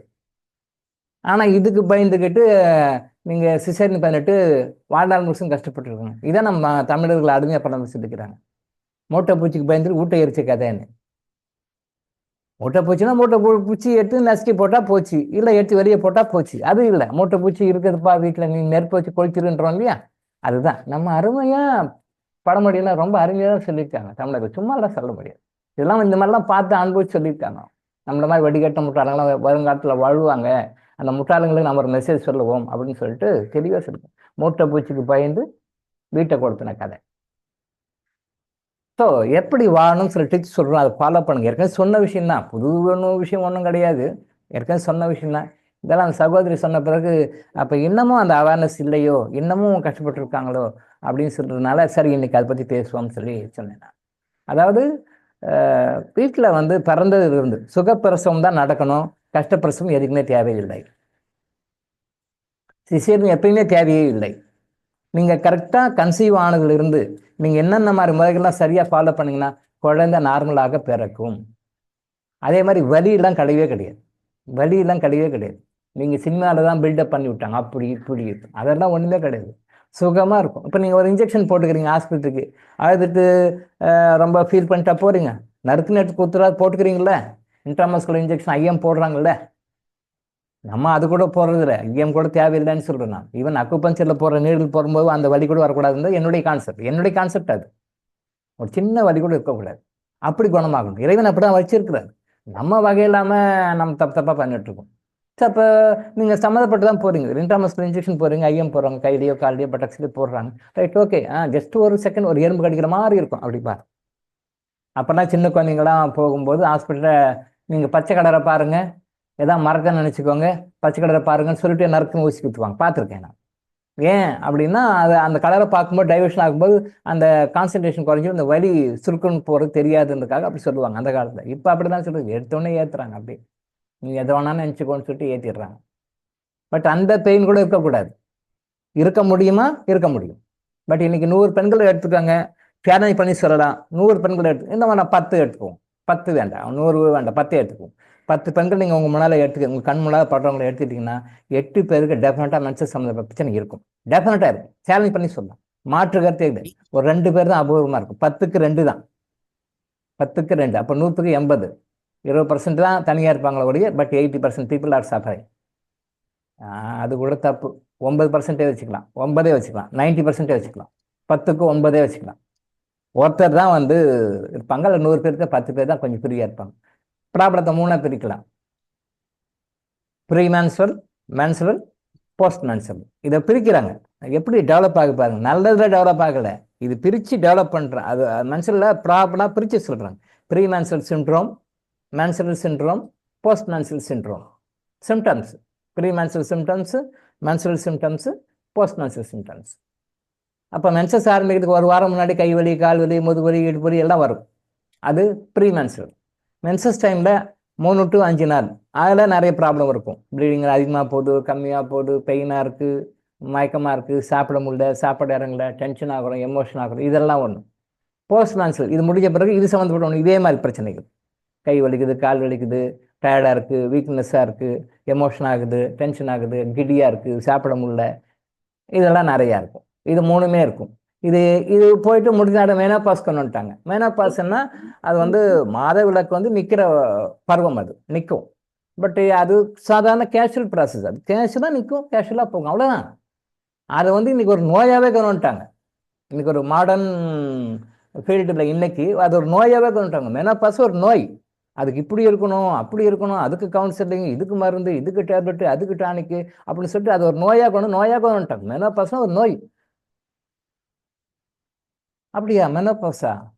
ட்ரீட்மெண்ட்டா? என்ன ட்ரீட்மெண்ட் எடுக்கிறீங்க? அந்த டாக்டர்கிட்ட போங்க, இந்த டாக்டர் போங்க, இப்போ இந்த சிரப் எடுங்க, அந்த டானிக் எடுங்க, இந்த டேப்லெட் எடுங்க, இப்படி போயிட்டு அதை ஒரு ட்ரீட்மெண்ட்டாக கொண்டு வந்துட்டாங்க. தப்பு. எல்லாமே நேச்சுரலாக இருக்கும். நேச்சுரல் எல்லாமே எகென்ஸ்டாக மாற்றிட்டோம். ஸோ இப்போ ஏன் இதெல்லாம் சஃபர் ஆகுறோம்? இது பின்னாடி உங்கள் லைஃப்பில் வரைக்கும் பல வகையில் பாதிக்குது. குழந்தை பிறந்துச்சா, ரைட்டு, ஓகே. குழந்தை பிறக்கலையா, கர்ப்பப்பை வெட்டி எடுத்தது, ஏன்னா கட்டி இருக்குது, எண்டோமெட்ரியம் வால் பெருசாகிடுச்சு, திக்காக இருக்குது, இங்கே கட்டி இருக்குது, ஓவரிஸில் கட்டி இருக்குது, கட் பண்ணி தூக்கிடு. நம்ம பழைய வீடியோஸில் கூட சொல்லியிருக்கோம், பழைய வகுப்புகளையும் சொல்லியிருக்கோம். கல்யாணம் ஆகாத பெண்களுக்கு கூட கர்ப்பப்பையில் கட்டி இருக்குன்னா கர்ப்பப்பை வெட்டி எடுத்துட்டாங்க. கல்யாணம் ஆகாத பெண்களுக்கு கூட யோசனை பண்ணல. என்னடா அது, ஒரு பொண்ணு அதனுடைய வாழ்க்கை இன்னும் அதிகமாக எவ்வளோ நாட்கள் இருக்குது, அது ஒரு கல்யாணம் பண்ணி ஒரு குழந்தை குட்டி தத்து அடுத்த ஜென்ரேஷனை உருவாக்கணும். கடவுளுடைய படைப்பு வந்து அதுதான், அடுத்த ஜென்ரேஷன் உருவாக்கணும். பொண்ணோ பையனோ அது வேறு மேட், ஒரு குழந்தைன்னு வரணும், ஒரு தாய் ஆகணும். பட் அதுக்கு வாய்ப்பு இல்லை, வேறு வழியில் கட்டி நிறைய இருக்குது, கட்டி நாங்களும் மருந்து கொடுக்குறோம், கரைய மாட்டேங்குது, சரி கர்ப்பப்பை வெட்டி எடுத்துன்னு சொல்லி எடுத்துடுறோம். நிறைய பேர் அதை பண்ணுறாங்க. நீங்கள் உடம்புல இருந்து எந்த உறுப்பு வெட்டி எடுத்தாலுமே அரை உடம்பு தான். ஆப்ரேஷன் பண்ணிங்கன்னா அரை உடம்பு அது எந்த ஆப்ரேஷனாக இருந்தாலும் சரி. நீங்கள் உடம்பு நீங்களே கால்குலேட் பண்ணி பாருங்கள். பிஃபோர் கிறிஸ்டல் ஆஃப்டர் கிறிஸ்டல் சொல்கிறோம் இல்லையா? பிஃபோர் கிறிஸ்து ஆஃப்டர் கிறிஸ்து பிறப்பக்கும் ரெண்டா பிரிங்கன்னு சொல்லுவோம் இல்லையா? அதே மாதிரி ஆஃப்டர் சர்ஜரி பிஃபோர் சர்ஜரி பிரித்து பாருங்கள். ஆஃப்டர் சர்ஜரி பிஃபோர் சர்ஜரி பிரித்து பாருங்கள். பிஃபோர் சர்ஜரி எப்படி இருந்தீங்க, ஆஃப்டர் சர்ஜரி எப்படி இருக்கீங்க. பிஃபோர் சர்ஜரி ஏதோ ப்ராப்ளத்துக்காக நீங்கள் சர்ஜரி போகிறீங்க, ஏதோ ஒரு ப்ராப்ளம்காக போகிறீங்க. பட் அதுக்கு விட இதே மேலு அப்படின்னு நினைக்கிற மாதிரி ஆஃப்டர் சர்ஜரி பார்த்தீங்கன்னா பிஃபோர் சர்ஜரி மேலுன்னு இருக்கும். ஏன்டா ஆப்ரேஷன் பண்ணோம், ஆப்ரேஷன் பண்ணாமே இருந்திருக்கலாம் போடுக்குது, வேறு ஏதாவது பண்ணிக்கலாம் போடு நினைக்கிற மாதிரி ஆஃப்டர் சர்ஜரி இருக்கும். அதை நல்லா ரியலைஸ் பண்ணிங்கன்னா ஆஃப்டர் சர்ஜரி உங்களுக்கு என்னென்னலாம் ப்ராப்ளம் இருக்குது, நீங்கள் எப்படிலாம் பயந்து வாழணும், எப்படியெல்லாம் ஒரு செகண்டும் செத்து பழைக்கணும், இன்ஃபெக்ஷன் ஆகிடக்கூடாது, அப்படி ஆகிடக்கூடாது, இப்படி ஆகிடக்கூடாது, ஏறக்கூடாது, இறங்கக்கூடாது, வெயிட்டை தூக்கக்கூடாது, இப்படியெல்லாம் பயந்து வாழணுன்றதுக்கு அது நம்ம வாழாமே இருந்துடலாம். ரொம்ப கொடுங்க அது. ஸோ சர்ஜரின்னு போகக்கூடாது. ஆனால் இன்றைக்கி அப்படி கொண்டு வந்துட்டாங்க, எல்லாத்துக்கும் கொண்டு வந்துட்டாங்க. சின்ன ப்ராப்ளம் உடனே சர்ஜரி. கர்ப்பப்பை வெட்டி எடுக்கலாமா, தப்பு இல்லை அது. நீங்கள் வந்து யூட்ரஸ் கட் பண்ணி எடுத்துட்டிங்கன்னா லைஃப் லாங் அவங்களுக்கு வந்து எனர்ஜி இருக்காது, டயர்டாக வீக்காக தான் இருப்பாங்க. அவங்க என்ன நினைக்கிறாங்க டாக்டர்ஸு, குழந்தை பிறந்துச்சா இதுக்கு மேலே என்னத்துக்கு கர்ப்பப்பை தேவையில்லை, டோன்ட் கேர், தூக்கி போட்டோம். சரி குழந்தைய பிறக்கலையா, வேறு வழி இல்லை, நாங்கள் எல்லாம் ட்ரீட்மெண்ட்லாம் பண்ணி பார்த்துட்டோம், ஒன்றும் வழி இல்லை, வேறு வழி இல்லை, நீங்கள் சர்வைவ் ஆகணும் அப்படின்னா வெட்டி எடுக்கணும். சரி ஓகே, குழந்தைலாம் பரவாயில்ல, கல்யாணம் பண்ணால் கூட பரவாயில்ல, கல்யாணம் பண்ணலனாலும் பரவாயில்ல, குழந்தை இல்லைனாலும் பரவாயில்ல, ரைட் ஓகேன்னு கட் பண்ணி தூக்கி போட்டுடலாம். பட் நல்லா ஒரு பாயிண்ட் நோட் பண்ணிக்கோங்க, நான் ஏற்கனவே சொல்லியிருக்கேன், நான் திரும்பவும் சொல்கிறேன். உடம்புல பழைய நூல்கள்லாம் சொல்லியிருப்பாங்க, பழைய உடம்புல வந்து உயிர் இந்த இடத்துல இருக்குது, உயிர் இந்த இடத்துல இருக்குது அப்படின்னு சொல்லுவாங்க. இந்த இடத்துல உயிர் இருக்குது, இந்த இடத்துல உயிர் இருக்குது, அங்கே அடித்தா உயிர் போயிடும். அது வந்து வர்ம ரகசியத்தில் இருக்குது, வர்ம சாஸ்திரம் அது இருக்குது. உயிர்நிலைகள்னு இருக்குது, இந்த உயிர்நிலைகள்னு சில இடத்துல இருக்கும், அந்த இடத்துல அடிச்சிங்கன்னா உயிர் சீக்கிரம் போயிடும். இப்போ நம்ம இன்னைக்கு பார்க்குற அக்குபஞ்சர் அக்குப்ரெஷர்லாம் வந்து வர்மானுடைய வழித்தோன்றல்கள் தான். But Indian people, Tamil people அதை மதிக்கலைன்றதுனால அது வேறு வகையில் சைனாவுக்கு போயிட்டு அவங்க வந்து அது அக்குபஞ்சராகவும் அக்குப்ரெஷரும் டெவலப் பண்ணிட்டாங்க. அவங்களாம் வந்து சைனீஸ் தான் அதை கண்டுபிடிச்சாங்கன்னு பண்ணுறாங்க. இல்லை, அது முழுக்க தமிழ்நாட்டில் உருவான சிஸ்டம், வர்ம மருத்துவனுடைய சிஸ்டம். அது வர்ம மருத்துவனுடைய 100ல் 1 பங்குன்னு வேணால் சொல்லலாம். அது இன்றைக்கி இருக்கிற இந்த மாடர்ன் அக்குபஞ்சர் அக்குப்ரெஷர்லாம் வந்து தமிழ் மருத்துவத்தினுடைய சித்தர்கள் கண்டுபிடிச்சு சொன்ன அந்த வர்ம சாஸ்திரத்தில் 100ல் 1 பங்குன்னு வேணால் சொல்லலாம், இல்லை அரை பங்குன்னு சொல்லலாம். 100ல் 1 பங்கு அரை பங்கு தான் அது. ஸோ வர்ம பாயிண்ட், அந்த பாடியில் எந்த பாயிண்ட் அடித்தா உயிர் போகும், எந்த பாயிண்ட் அடித்தா எப்பேற்பட்டவனும் காப்பாற்றிடலாம். நம்ம வந்து இந்தியன் படம் வந்த பிறகு தான் வர்மா பற்றி ஓரளவுக்கு மக்களுக்கு தமிழ் பீப்புளுக்கு தெரியும். இப்படி குத்துறாரு அவன் இறந்து போயிடுறான், இந்த பாயிண்ட்டை டச் பண்ணுறாரு இறந்து போயிடுறான் அப்படின்னு அந்த இந்தியன் படத்தில் வந்த பிறகு தான் ஓரளவுக்கு வர்மா பற்றி மக்களுக்கு ஒரு அவேர்னஸ் உண்டு. வர்மாவை நல்லதுக்கும் பயன்படுத்தலாம், கெட்டதுக்கும் பயன்படுத்தலாம். நல்லதுக்கும் பயன்படுத்தலாம், கெட்டதுக்கும் பயன்படுத்தலாம். பட் நீங்கள் வர்மாவில் வந்து ஒருத்தன் நீங்கள் ஏதோ பாயிண்டில் அடித்து அவனை கொண்டுட்டீங்க அப்படின்னா நீங்கள் போஸ்ட்மார்ட்டம் பண்ணால் கூட கண்டுபிடிக்க முடியாது, என்ன ரீசனே கண்டுபிடிக்க முடியாது. என்ன ரீசனால் இறந்துருக்கான்னு சொல்லிட்டு நீங்கள் ஜிப்மர் இல்லை, All India Institute of Medical Science இல்லை அமெரிக்கா இல்லை, எந்த கண்ட்ரிக்கு போய் போஸ்ட்மார்ட்டம் பண்ணாலும் எதனால் இறந்தாலும் கண்டுபிடிக்க முடியாது. அவ்வளோ அருமையாக பாயிண்ட்டை அடிக்கும் அது. அதே மாதிரி நோயையும் காப்பாற்றும். அந்த பாயிண்ட்டை டச் பண்ணி கரெக்டாக கொடுத்துட்டோம்னா அந்த நோய் சரியாயிடும். நம்ம அந்த நெகட்டிவ் சைடு இருக்குது, பாசிட்டிவ் சைடு இருக்குது. பட் வர்ண முறையை வந்து அந்த காலத்து சித்தர்கள் மகான்கள் வந்து நல்லதுக்கு மட்டும்தான் பயன்படுத்தாங்க. நோய்களை போக்க, துன்பங்களை துடைக்க, துயரங்களை போக்க தான் வந்து அதை பயன்படுத்தினாங்க. சில பாயிண்ட்ஸை ட்ரிகர் பண்ணால் செல்லும் வளம் வளரும். எத்தனை பேர் தெரியும்? நம்ம சொல்லிக் கொடுப்போம், கர்மாஜின்னு சொல்லிக் கொடுப்போம். வர்மா வந்து எதிரியை தாக்குவதற்கும் நோய்களை போக்குவதற்கும் மட்டும் இல்லை, சில பாயிண்ட்ஸை இன்டியூஸ் பண்ணோம்னா நம்முடைய செல்வ வளம் அதிகரிக்கும், வறுமை குறையும், செல்வ வளம் அதிகரிக்கும். எத்தனை பேர் தெரியும்? தெரியாது.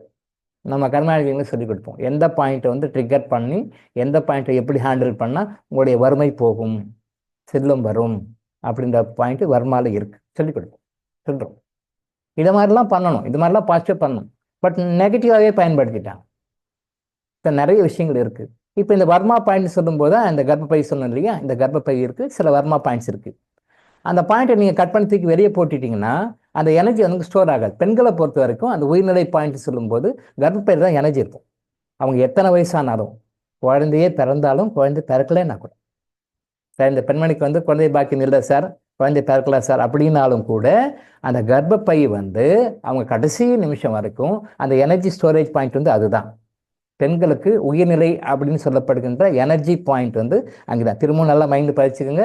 குழந்தை பிறந்தாலும் சரி, குழந்தை பிறக்காத பெண்மணியாக இருந்தாலும் சரி, உங்களுக்கு குழந்தை இல்லை சார், குழந்தை இல்லாமல் இருக்காங்கன்னாலும் சரி, கர்ப்பப்பைன்னு ஒன்று இருக்கு இல்லையா, அதுதான் storage point of life vital force. Life vital force பெண்களுக்கு அது கடைசி வரைக்கும் அந்த பாடி இருந்து அந்த எனர்ஜி அதுதான் கொடுக்கும், அங்கே தான் கொடுக்கும். ஸ்டோரேஜ் பாயிண்ட் அது. நீ வேண்டாம் கட் பண்ணி தூக்கி போட்டிங்கன்னா அவங்க எப்படி ஆரோக்கியமாக இருக்க முடியும்? இது ஆங்கில மதத்துக்கு தெரியாது. அதனால அவங்க குழந்தை பத்துக்கு மட்டும்தான் அது நினைக்கிறாங்க, தூக்கி போட்டுருவாங்க. இல்லை இல்லை இல்லை, கடவுளுடைய படைப்பில் அந்த கர்ப்பப்பைன்றது கடைசி நிமிஷம் வரைக்கும் அவங்க பாடிக்கு எனர்ஜி கொடுக்குறது vital force point, storage point வந்து அதுதான். தயவு செஞ்சு அதை கட் பண்ணக்கூடாது. அப்போ கட் பண்ணாமல் இருக்கிறதுக்கு என்ன மாதிரி பண்ணணுமோ அதை தான் நாம் பண்ண முடியும். அதை விட்டு தூக்கி போடுறது அது பெருமை கிடையாது, அது ஒரு முறையான வைத்தியமும் கிடையாது. ஸோ இந்த முறைகளில் வந்து நம்ம காலையில் எழுறதுலேருந்து நைட்டு படுக்கிற வரைக்கும், காலையில் எழுறதுலேருந்து நைட்டு படுக்கிற வரைக்கும் என்னென்னலாம் தப்பு பண்ணுறோம், எங்கெல்லாம் லேடிஸ் தப்பு பண்ணுறாங்க, லேடிஸ் தப்பு பண்ணுறதுக்கு ஆண்கள் நாம் எப்படி அறிந்தோ அறியாமலோ சப்போர்ட் பண்ணுறோம் அப்படின்ற விஷயங்கள்லாம் நீங்கள் புரிஞ்சுக்கிட்டிங்கன்னா இந்த ப்ராப்ளம் இருக்காது. ஸோ கர்மாதி ஃபாலோயர்ஸ் வந்து யாருமே வந்து மென்சஸ் ப்ராப்ளம் அதிகமாக போகுது கம்மியாக போகுது, இந்த மென்சஸ் பிரச்சனை யாருமே இருக்கக்கூடாது. டே 1 ஃபர்ஸ்ட் எவ்வளோ கால முடியுமோ காலையில் சீக்கிரம் எழுணும். இதை ஒன்றை தவிர மற்றெல்லாம் சொல்லுங்கன்னு சொல்லாதீங்க. இதை ஒன்றை தவிர மற்றெல்லாம் சொல்லுங்க நான் கேட்குறேன்னு சொல்லாதீங்க. இது முக்கியம். காலையில் எவ்வளோ கூட ஏழு நீங்கள் சீக்கிரம் எழுறீங்களோ அந்த பழக்கத்தை சின்ன குழந்தைங்க வளர்த்துறீங்களோ அதுக்கு மென்சஸ் ப்ராப்ளம் வராது. நோட் பண்ணிக்கலாம், மென்சஸ் ப்ராப்ளம் வராது. ஆனால் அன்பார்ச்சுனேட் என்ன பண்ணுறாங்க, இன்னைக்கு குழந்தைங்களை நான் வளர்த்துறேன்னு சொல்லிட்டு பகலெல்லாம் தொங்க விட்றாங்க. சாட்டர்டே சண்டேனா நிச்சயமாக தூங்குதுங்க. நீங்கள் பெண்களுக்கு செல்லம் கொடுக்குறேன், நான் வளர்த்துறேன் நல்லா நினச்சிக்கிட்டு அவங்களுடைய ஆரோக்கியத்துக்கு நீங்கள் ஆப்பு சொல்கிறீர்கள் என்ற அர்த்தம். எந்த காரணத்தை கொண்டும் 6 மணிக்கு மேலே தூங்கவே கூடாது. பெண்களுக்கு அந்த மாதிரி பழக்கம் பண்ணுங்க. நீங்களே பின்னாடி சர்ஜரி பண்ணுறதுக்கு, நீங்களே பின்னாடி இந்த மாதிரி குழந்தை கட்டுப்படுவதற்கு அடிக்காரணமாக முதல் காரணமாக நீங்கள் இருக்கிறீர்கள்னு அர்த்தம். குழந்தைய செல்லமாக வளர்த்துறோம்னு நினச்சிக்கிட்டு நிறைய பேர் இப்படி தப்பு பண்ணிருக்காங்க, நிறைய ஃபேமிலி நிறைய நடக்கும். அப்போ காலைல எழுங்க. முடிந்த வரைக்கும் இந்த காலத்தில் சிக்கன் கொடுக்காதீங்க. நிறைய டைம் சொல்லியிருக்கேன், நிறைய வகுப்புகள் சொல்லியிருக்கேன், வீடியோஸ் சொல்லியிருக்கேன், நிறைய சொல்லியிருக்கேன். சிக்கனை முடிஞ்ச வரைக்கும் கொடுக்காது. நீங்கள் சிக்கன் கொடுத்தீங்கன்னா குழந்தைக்கு மென்சஸ் ப்ராப்ளத்தையும் பின்னாடி நிறைய நோய்களையும் குழந்தை பேர் பெறுவதற்குண்டான தகுதிகள் எல்லாம் போக்குற மாதிரியான வசதிகளை நீங்களே பண்ணி கொடுக்குறீங்கன்னு அர்த்தம். குழந்தை நல்லா சத்தா இருக்கணும் சார், ஆரோக்கியமா இருக்கணும் சார், அந்த சத்து வேணும் இந்த சத்து வேணும் நிறைய பேர் நினச்சிக்கிட்டு சிக்கன் கொடுக்குறீங்க. உங்கள் பெண் குழந்தைகளுக்கு, ஆண் குழந்தைகளுக்கும் தான் சரி, பெண் குழந்தை பற்றி பேசணும், பட் இது ஆண் குழந்தைகளுக்கும் சரி, உங்களுடைய பிள்ளைகளுடைய ஆரோக்கியத்துக்கு நீங்களே ஆப்பு சொல்கிறீர்கள் அர்த்தம். நோட் பண்ணிக்கோங்க இந்த பாயிண்ட். உண்மையான விஷயம். என்னடா இது இப்படி சொல்றாரு, இவர் என்ன ஆகும்னா இந்த மாதிரி வம்பே பண்ணிருக்கிறாருன்னு நினைக்காதீங்க. வம்பு நான் பண்ணல, இருக்கிற விஷயத்த சொல்றேன். சிக்கன் சாப்பிட்டீங்கன்னா, இன்னைக்கு இருக்கிற சிக்கன் சாப்பிட்டீங்கன்னா உங்களுடைய பிள்ளைகளுக்கு நீங்களே ஆரோக்கியத்தை கெடுக்கிறீர்கள்னு அர்த்தம். அப்புறம் நாளைக்கு அது கஃபர் ஆகும்போது நீங்களும் தான் சஃபர் ஆக போறீங்க. ஆனா அதுக்கு நாம தான் காரணம், நீங்க உணர மாட்டேன்றீங்க.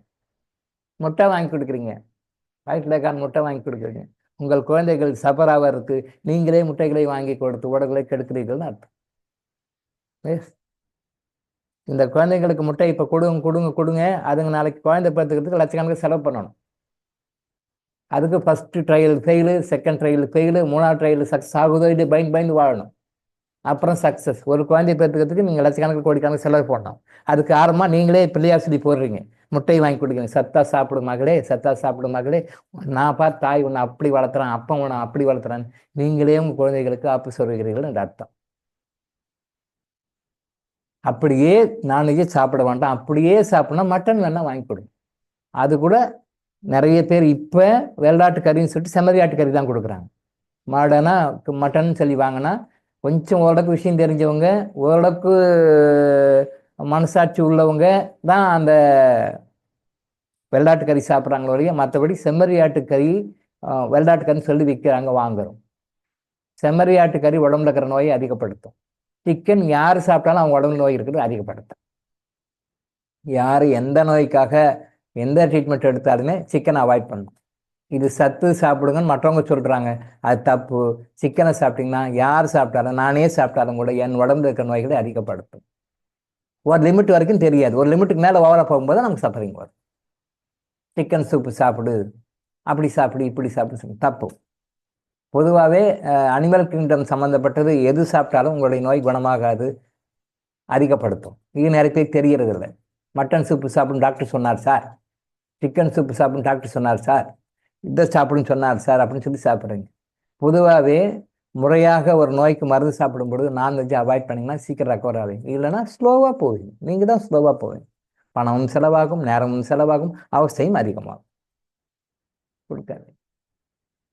அதே மாதிரி முடிஞ்ச வரைக்கும் எவ்வளவு கொள்ள முடியுமோ நேச்சுரல் ஃப்ரூட்ஸ் சாப்பிட சொல்லுங்க. நேச்சுரல் ஃப்ரூட்ஸ் ஒரே பழமாக சாப்பிட சொல்லுங்க, ஒரே பழமாக சாப்பிட சொல்லுங்க. முடிஞ்ச வரைக்கும் ஐஸ்கிரீம் எல்லாம் அவாய்ட் பண்ணுங்க. அதுவும் கண்டிப்பாக மென்சஸ் டைமில் ஐஸ்கிரீம் சாப்பிடவே கூடாது. சாப்பாடு இறங்கல, வயிறு வலிக்குது, ஒரு இடத்துக்கு போயிருந்தேன். போகும்போது அந்த வீட்டில் அந்த குழந்தைக்கு மென்சஸ் போகிறது. அந்த மென்சஸ் ப்ராப்ளத்தினால சாப்பாடு இறங்கல, பசிக்குது ஆனால் சாப்பிட முடியல, பசிக்குது ஆனால் சாப்பிட முடியல. அப்படிங்கும்போது வீட்டில் ஐஸ்கிரீம் வாங்கி கொடுத்துட்ருக்காங்க. ஐஸ்கிரீம் ஏன் ஐஸ்கிரீம் வாங்கி கொடுக்குறீங்க அப்படின்னு சொல்லி கேட்டால், சார் அது சாப்பிடவே இல்லை சார், அதனால் பெயின் சார், அதனால் ரொம்ப முடியலன்னு சொல்லிட்டு சாப்பாடே உள்ளே இறங்கல சார், சாப்பிட்டாலும் வாமிட் வந்தது சார், அதனால் ஐஸ்கிரீம் வாங்கி கொடுக்குறோம் சார்னு சொன்னாங்க. ஐஸ்கிரீம் வாங்கி கொடுத்தா அந்த ப்ராப்ளம் இன்னும் ஜாஸ்தியாகும். சாதாரணமாகவே ஐஸ்கிரீம் சாப்பிடக்கூடாதுன்னு சொல்லுவாங்க, நிறைய தீமைகளை உண்டாக்குது. பட் இப்போ இத்தாலியில் அவங்க பண்ண புண்ணியம், அதை எங்கே பார்த்தாலும் ஐஸ்கிரீம் கல்ச்சர் வந்துடுச்சு. எல்லா இடத்துலையும் ஐஸ்கிரீம் கல்ச்சர் வந்துடுச்சு. எல்லா இடத்துலையுமே ஐஸ்கிரீம் கல்ச்சர் வந்து ஐஸ்கிரீம் சாப்பிட்டா நல்லது, அது இல்லைன்னா விருந்து இல்லை அப்படின்ற மாதிரி வந்துடுச்சு. அது தவறு. ஆனாலும் மென்சஸ் டைமில் சாப்பிட்ற அதோட பெரிய தவறு. மென்சஸ் டைமில் அந்த குழந்தைக்கு ஐஸ்கிரீம் கொடுத்துருங்க, அம்மா ஐஸ்கிரீம் கொடுக்காதீங்க அப்படின்னு சொல்லிட்டு வேறு சில மருந்துகளை சொல்லி ரெஃபர் பண்ணி இப்படி சாப்பிடுங்கன்னு சொல்லிட்டு. அதுக்கு பிறகு ஆமாம் சார் இப்போ நல்லா இருக்குது சார் அப்படின்னாங்க. தெரியாமல் கொடுக்குறாங்க ஐஸ்கிரீம். ஐஸ்கிரீம் உடம்புல இன்னும் போய் ட்ரிகர் பண்ணி விடும். மென்சஸ் டைமில் ஐஸ்கிரீம் சாப்பிட்டீங்கன்னா மென்சஸ் ப்ராப்ளத்தை இன்னும் ஜாஸ்தி பண்ணும், இன்னும் காம்ப்ளிகேட் பண்ணி விடும், இன்னமும் காம்ப்ளிகேட் பண்ணி விடும். ரொமாட்டிக் ப்ராப்ளம் இருக்கிறவங்க, இந்த கை கால் வலி, மூட்டு வலி, இடுப்பு வலி, இந்த பிரச்சனை இருக்கிறவங்க ஐஸ்கிரீம் சாப்பிட்டீங்கன்னா அந்த ப்ராப்ளம் இன்னும் ஜாஸ்தியாகும். தெரியாது அவங்களுக்கு எதனால இது ஜாஸ்தியாகும் தெரியாது. பட் இவங்க ஐஸ்கிரீமாக எல்லாரும் ஒரு ஐஸ்கிரீம், இவங்க 2 ஐஸ்கிரீம் சேர்த்து வாங்கி சாப்பிடுவாங்க. ஐஸ்கிரீம் சாப்பிட்டீங்கன்னா ரொமாட்டிக் ப்ராப்ளம், கை கால் வலி, மூட்டு வலின்னு சொல்லி வாதம் சம்மந்தப்பட்ட பிரச்சனைகளும் இன்னும் அதிகமாகும். அதே மாதிரி முடிஞ்ச வரைக்கும் புடுங்கலரிசி யூஸ் பண்ணுங்க. சமையலுக்கு புடுங்கலரிசி யூஸ் பண்ணுவாங்க. நிறைய பிராமின்ஸ் ஃபேமிலியில் பச்சரிசி யூஸ் பண்ணுறாங்க, நிறைய ஃபேமிலியில் பச்சரிசி யூஸ் பண்ணுறாங்க. அது ஏதோ கல்ச்சரில் வந்துட்டாங்க. பட் வந்து பச்சரிசி அப்படின்றது வந்து தை மாதம் 1ஆம் தேதி பொங்கல் அன்னைக்கு மட்டும் பச்சரிசி யூஸ் பண்ணலாம், கம்பல்சரி யூஸ் பண்ணணும். அது ஒரு சில காரணங்களுக்காக. நம்ம பொங்கலை பற்றி பேசும்போது அதை பற்றி பேசுவோம், நம்ம இப்போ வேண்டாம். பொங்கலை பற்றி பேசும்போது அதை பற்றி ஏன் பச்சரிசி தை மாதம் 1ஆம் தேதி பொங்கல் வைக்கும்போது பச்சரிசி யூஸ் பண்ணுவோம் நம்ம அன்னைக்கு சொல்லுவோம். பெரும்பாலும் பச்சரிசி அவாய்ட் பண்ணணும் முடிஞ்ச வரைக்கும். அதுவும் ஸ்பெசிஃபிக்காக அந்த வாதம் சம்மந்தப்பட்ட கை கால் ரொமாட்டிசம் சம்மந்தப்பட்ட பிரச்சனை நிறைய பேர் இருக்கும். உட்கார முடியல சார், இல முடியல, சைடு பிடிச்சிது சார், வலிக்குது சார், இங்கே வலிக்குது அங்கே வலிக்குதுன்னு சொல்கிறாங்க பார்த்தீங்களா. இவங்க முடிஞ்ச வரைக்கும் வந்து புழுங்கல் அரிசிக்கு மாறினாங்கனாலே பாதி ப்ராப்ளம் குறைஞ்சிடும். பச்சரிசி வாதத்தை அதிகப்படுத்தும், வாதத்தினால வருகிற நோய்களை அதிகப்படுத்தும் பச்சரிசி. எப்பயாவது யாராவது ஃபங்க்ஷனில் சாப்பிட்றோம், வெளில சாப்பிட்றோம், அதை பற்றி பிரச்சனை கிடையாது. பட் ரெகுலராக எங்கள் வீட்டில் பச்சரிசி தான் சார், நாங்கள் புழுங்கல் அரிசி சாப்பிட மாட்டோம் சார் அப்படின்னு சொல்கிறாங்க இல்லையா, அந்த கேஸுகளுக்கு நான் சொல்கிறேன், அவங்க வந்து புழுங்கல் அரிசி சாப்பிட்டாங்கனாலே அந்த வாதம் சம்மந்த பிரச்சனைகள் பாதி குறைஞ்சிடும். அது மாதிரி பெண்களுக்கு முடிஞ்ச வரைக்கும் புழுங்கல் அரிசி புழுங்கல் அரிசி எல்லாருக்குமே பெஸ்ட்டு, எல்லாருக்குமே ஒத்துக்கும். இது ஒத்துக்கும் இது ஒத்துக்காது அப்படின்னு கிடையாது. பட் பச்சரிசி வந்து சில பேருக்கு தான் ஒத்துக்கும், நிறைய பேருக்கு ஒத்துக்காது. சில பேருக்கு தான் ஒத்துக்கும், நிறைய பேருக்கு ஒத்துக்காது. ஆனால் புழுங்கல் அரிசி எல்லாருக்குமே, ரொம்ப பெட்டடனாக இருக்கிற பேஷண்ட் கூட புழுங்கல் அரிசி தான் கொடுக்க சொல்லுவாங்க. ஏன்னா புழுங்கல் அரிசியில் அவ்வளோ நல்ல விஷயங்கள்லாம் இருக்குது, அதனால் புழுங்கல் அரிசி கொடுக்கணும். அப்புறம் வந்து முடிஞ்ச வரைக்கும் இந்த பர்கர், பிஸ்ஸா, இந்த மாடர்ன் ஃபுட் ஐட்டம்ஸ் எல்லாம் இருக்கு இல்லையா, மாடர்ன் ஃபுட் ஐட்டம்ஸ் இந்த மாதிரிலாம் நிறைய ஐட்டம்ஸ் எல்லாம் இருக்கு இல்லையா, இந்த மாதிரி ஃபுட் ஐட்டம்ஸ் எல்லாம் வந்து மாடர்னாக நிறைய வருது, நிறைய சாப்பிட்றாங்க. எல்லாத்துலேயுமே உங்களுடைய அந்த ஃபீமேலினுடைய சிஸ்டம், அந்த என்டோக்ரைன் கிளாண்ட் சிஸ்டம், இந்த மென்சஸ் சம்மந்தப்பட்ட சிஸ்டம், இது எல்லாம் பாதிக்கிற மாதிரி உணவுகள் கெமிக்கல்ஸ் தான் அதில் போடுறாங்க, கெமிக்கல்ஸ் தான் அது போடுறாங்க. எப்பயாவது ஒரு ரேராக அக்கேஷனாக சாப்பிட்றது வேறு, அதுவே பழக்கமாக வச்சுட்டு சாப்பிட்றாங்களா இருக்காங்க. இன்னைக்கு மாடர்ன் பேரில் இன்னைக்கு நிறைய பர்கரு, பிஸ்ஸா, அது இது என்னென்னமோ பேர் வாயிலெலாம் வரல, அந்த மாதிரி பேர்லாம் இருக்குது. அதெல்லாம் போட்டு மாமோ என்னென்னமோ பேர் சொல்கிறாங்க, அது எனக்கு தெரியல அது. பட் டிஃப்ரெண்ட்டாக பேரை பார்த்தாலே இதுவாக இருக்குது, நிறைய வித்தியாசமாக இருக்குது. பட் அதையெல்லாம் வாங்கி சாப்பிட்றாங்க. Those are not Indian foods, அது அவங்க கண்ட்ரிக்கு உண்டான ஃபுட். அவங்க கண்ட்ரிக்கு உண்டான ஃபுட் அவங்க சாப்பிட்டு, நீங்கள் ஏன் சாப்பிட்றீங்க? Indian food best food. உணவே மருந்து, மருந்தே உணவு. இந்த இந்திய உணவுகள்லாம் எடுத்துன்னு பாருங்க, ஆரோக்கியமாக இருக்கிறதுக்கான உணவுகள், ஆரோக்கியமாக இருப்பதற்கான உணவுகள். டாக்டர்கிட்டையோ, ஹாஸ்பிட்டலுக்கோ, கிளினிக்கோ, கன்சல்டேஷனுக்கோ, டாக்டர்கிட்ட போக வேண்டிய தேவையே இல்லாத உங்களை வைத்துக் கொள்ளக்கூடிய உணவுகள். ஆனால் நம்ம பாரம்பரியத்தை விட்டுட்டு வேற மாதிரி போயிட்டுருக்கோம். பட் அவங்க என்ன பண்ணுறாங்க, நீராகாரம் சாப்பிட்றாங்க, திணை போன்ற அந்த சிறுதானிய உணவுகளுக்கு வராங்க, நேச்சுரலாக சாப்பிட்ணும் அவங்க வராங்க. அவங்க கீழே இறங்கி இங்கே வந்து இதை ஃபாலோ பண்ணுறாங்க. நம்ம இதெல்லாம் விட்டு மேலே அங்கே போய் சாப்பிட்டுட்ருக்கோம். தப்பு. அது மாதிரி உணவுகள்லாம் கொடுக்காதீங்க. முடிஞ்ச வரைக்கும் காட்டன் பேட் யூஸ் பண்ணுங்கள். இந்த காட்டன் பேட் யூஸ் பண்ணாமல் இன்றைக்கி மாடர்னாக டிவியில் வர ஆடெல்லாம் நிறைய வருது. அத்தனையும் கெமிக்கலு, அத்தனையும் போய் ட்ரிகர் பண்ணி இன்றைக்கி நம்ம டியூப்லைட்டாக இருக்கின்ற நம்ம அரசாங்கமே வந்து நான் கர்ப்பப்பை வாய் புற்றுநோய் தடுப்பூசி போடுறேன் ஸ்கூல்லன்னு சொல்லி எழுந்திருக்கு. நம்ம கவர்மெண்ட் எப்பவுமே ஸ்லோ தான், நிறைய டைம் சொல்லியிருக்கேன். டியூப்லைட்டு ரொம்ப ரொம்ப ஸ்லோங்க. இதுங்களே இப்போ தான் வந்து நாங்கள் தமிழ்நாட்டில் இருக்கிற எல்லா ஸ்கூல்லையும் படிக்கின்ற வயதுக்கு வந்த பெண் குழந்தைகளுக்கு நாங்கள் கர்ப்பப்பை தடுப்பூசி போடுறோம் அப்படின்னு சொல்லி எழுந்து ஒரு ப்ரோக்ராம் பண்ணி இதை பண்ணிட்டுருக்காங்க. அப்படின்னா பார்த்துக்கோங்க, இது எந்த அளவுக்கு ரொம்ப சர்வசாதாரணமான விஷயம் வந்திருக்கு. சர்வசாதாரணமான விஷயமா வந்துருச்சு. கர்ப்பப்பை வாய் புற்றுநோய் வந்து தடுக்கிறதுக்கு ஊசி போடலாம். அது தடுத்தா அது ஊசி போட்டாலும் வரும்ன்றது அது வேறு சமாச்சாரம், அது அரசாங்கம் தெரியாது, மக்களுக்கு அப்புறம் தெரியும். இப்போ நான் சொன்னாலும் என்னடா டாக்டர் இப்படியே வாய் வைக்கிறாரு, அபசகனமாக வாய் வைக்கிறாரு நீங்களும் சொல்லுவீங்க. நீங்கள் வேணா பாருங்கள் பின்னாடி, கர்ப்பப்பை புற்றுநோய் தடுப்பூசி போட்டவர்களுக்கும் புற்றுநோய் வரும். இன்றைக்கி நான் சொல்கிறேன், டேட் போட்டு எழுதி வச்சுக்கோ. இன்றைக்கி நான் சொல்கிறேன், நோட் போட்டு எழுதிங்க. கர்ப்பப்பை வாய் புற்றுநோய் தடுப்பூசி போட்டாலும் கூட போடப்படுகின்ற அந்த பெண்மணிகளுக்கு, அந்த குழந்தைகளுக்கு அந்த புற்றுநோய் சத்தியமாக வரும். அப்படி வரலைன்னா இது போய் வேற நோயை உருவாக்கி கொடுக்கும். சத்தியம் சத்தியம் சத்தியம் சத்தியமாக சொல்கிறோம், வரும். அப்போ இருந்து எப்படி வெளில வர்றது? நம்ம வந்து சில முன்னேற்பாடுகள் பண்ணிட்டாதான் நம்ம முன்னுக்கு வர முடியும். அரசாங்கம் நம்மளை காப்பாற்றும், அரசாங்கம் நம்மளை நல்ல ஆரோக்கியத்தை கொடுக்கும். அரசாங்கத்தை நம்புனீங்கன்னா வீணாக போயிட்டீங்கன்னு அர்த்தம். அரசாங்கத்தை நம்புனீங்க, இல்லை மற்ற விஷயங்களை நம்புனீங்க, இந்த தன்னார்வ நிறுவனம் வந்து நம்மளை காப்பாற்றும், இந்த அரசாங்கம் நம்மளை காப்பாற்றும், இவங்க நம்மளை காப்பாற்றுன்னு நினச்சிங்கன்னா நீங்கள் வீணாக போயிடுவீங்க. நீங்கள் தான் உங்களுடைய அடுத்த ஆரோக்கியத்தை பார்த்துக்கணும் ஒழிய உங்களை தவிர யாருக்கும் உங்களை காப்பாற்ற மாட்டாங்க. ஏன்னா அரசாங்கத்துக்கு தெரியாது, அரசாங்கத்தை வழிநடத்துறவங்களுக்கும் தெரியாது, அரசாங்கத்துக்கு ஆலோசனை சொல்கிறவங்களுக்கும் தெரியாது, அரசாங்கத்துக்கும் தெரியாது. அப்போ தெரியாமல் தப்பாக பண்ணும்போது நாமளும் செப்பரேட்டாக இருப்போம். நோய்களோட வாழ்வது எப்படி, நோய்கள் இன்றி ஆரோக்கியமாக வாழ்வது எப்படின்னு யாரும் சொல்லிக் கொடுக்கல. நோய்களோட வாழ்வது எப்படி அப்படின்னா இன்னைக்கு மாடர்ன் சயின்ஸ் சொல்லி கொடுத்துருக்கு. நம்ம அதுலேருந்து விலகி வரணும் அப்படின்னு சொன்னால் நம்ம கொஞ்சம் அவேர்னஸாக இருந்தால் தான் முடியும். ஸோ புழுங்கலரிசி சாப்பிடுங்க, இந்த மாதிரி கண்ட விஷயம்லாம் சாப்பிடாதீங்க. கலர் போட்ட எந்த பொருளையும் எடுத்துக்காதீங்க, வாங்கிக்க வேண்டாம். கலர் இங்கே எது பார்த்தாலும் கலர். இங்கே எதில் போட்டாலும் ஒரு பேக்கரி போனோம்னா, ஒரு ஸ்வீட் ஸ்டால் போனோம்னா எல்லாமே கலராக தான் இருக்குது. எல்லாமே கடல் இல்லாமல் எதுவுமே கிடையாது. கடல் இல்லாமல் எதுவுமே இல்லை. நல்லா புரிஞ்சுக்கோங்க. எந்த உணவுப் பொருளாக இருந்தாலும் நீங்கள் ஒரு குக் பண்ணி சமைக்கும் போதோ அல்லது செய்யும் போதோ என்ன கலர் வருதோ அதை அக்செப்ட் பண்ணிக்கோங்க.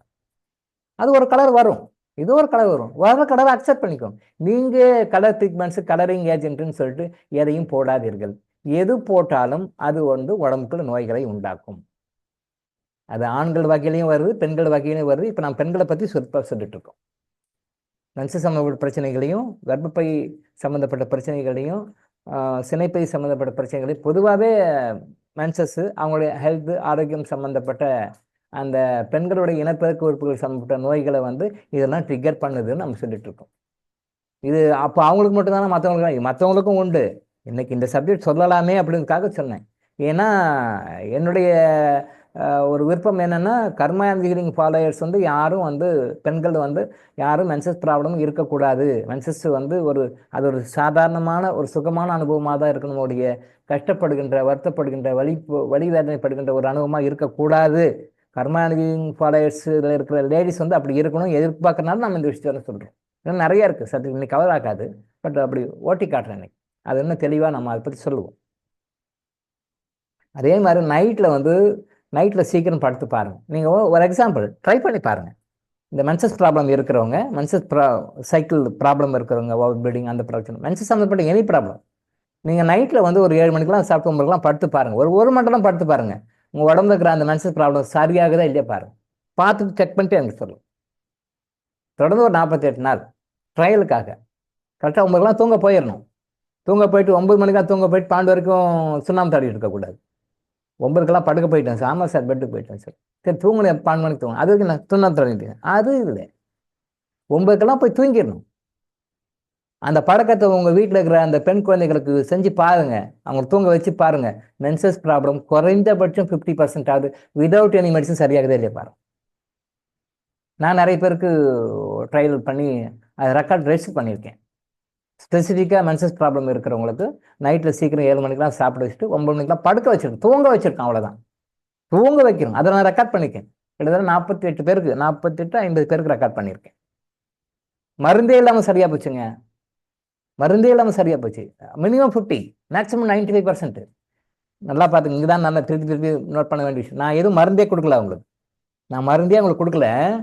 ஆனால் மினிமம் 50% ரிசல்ட்டு, மேக்ஸிமம் 95% ரிசல்ட். 95 வந்திருக்கு, ஒரு 5% வரல, அது வேறு மேட்ரு.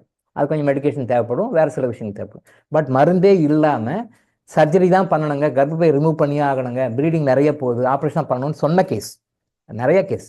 நான் அந்த எந்த கேஸை எடுத்தேன் அப்படின்னா, ஓவர் ப்ளீடிங் போயிட்டுருக்கு, கண்ட்ரோலே பண்ண முடியல, ப்ளீடிங் நிறைய போயிட்டுருக்கு, 5 நாள் 7 நாள் 10 நாள் 15 நாள் 1 மாதம் போயிட்டே இருக்குது.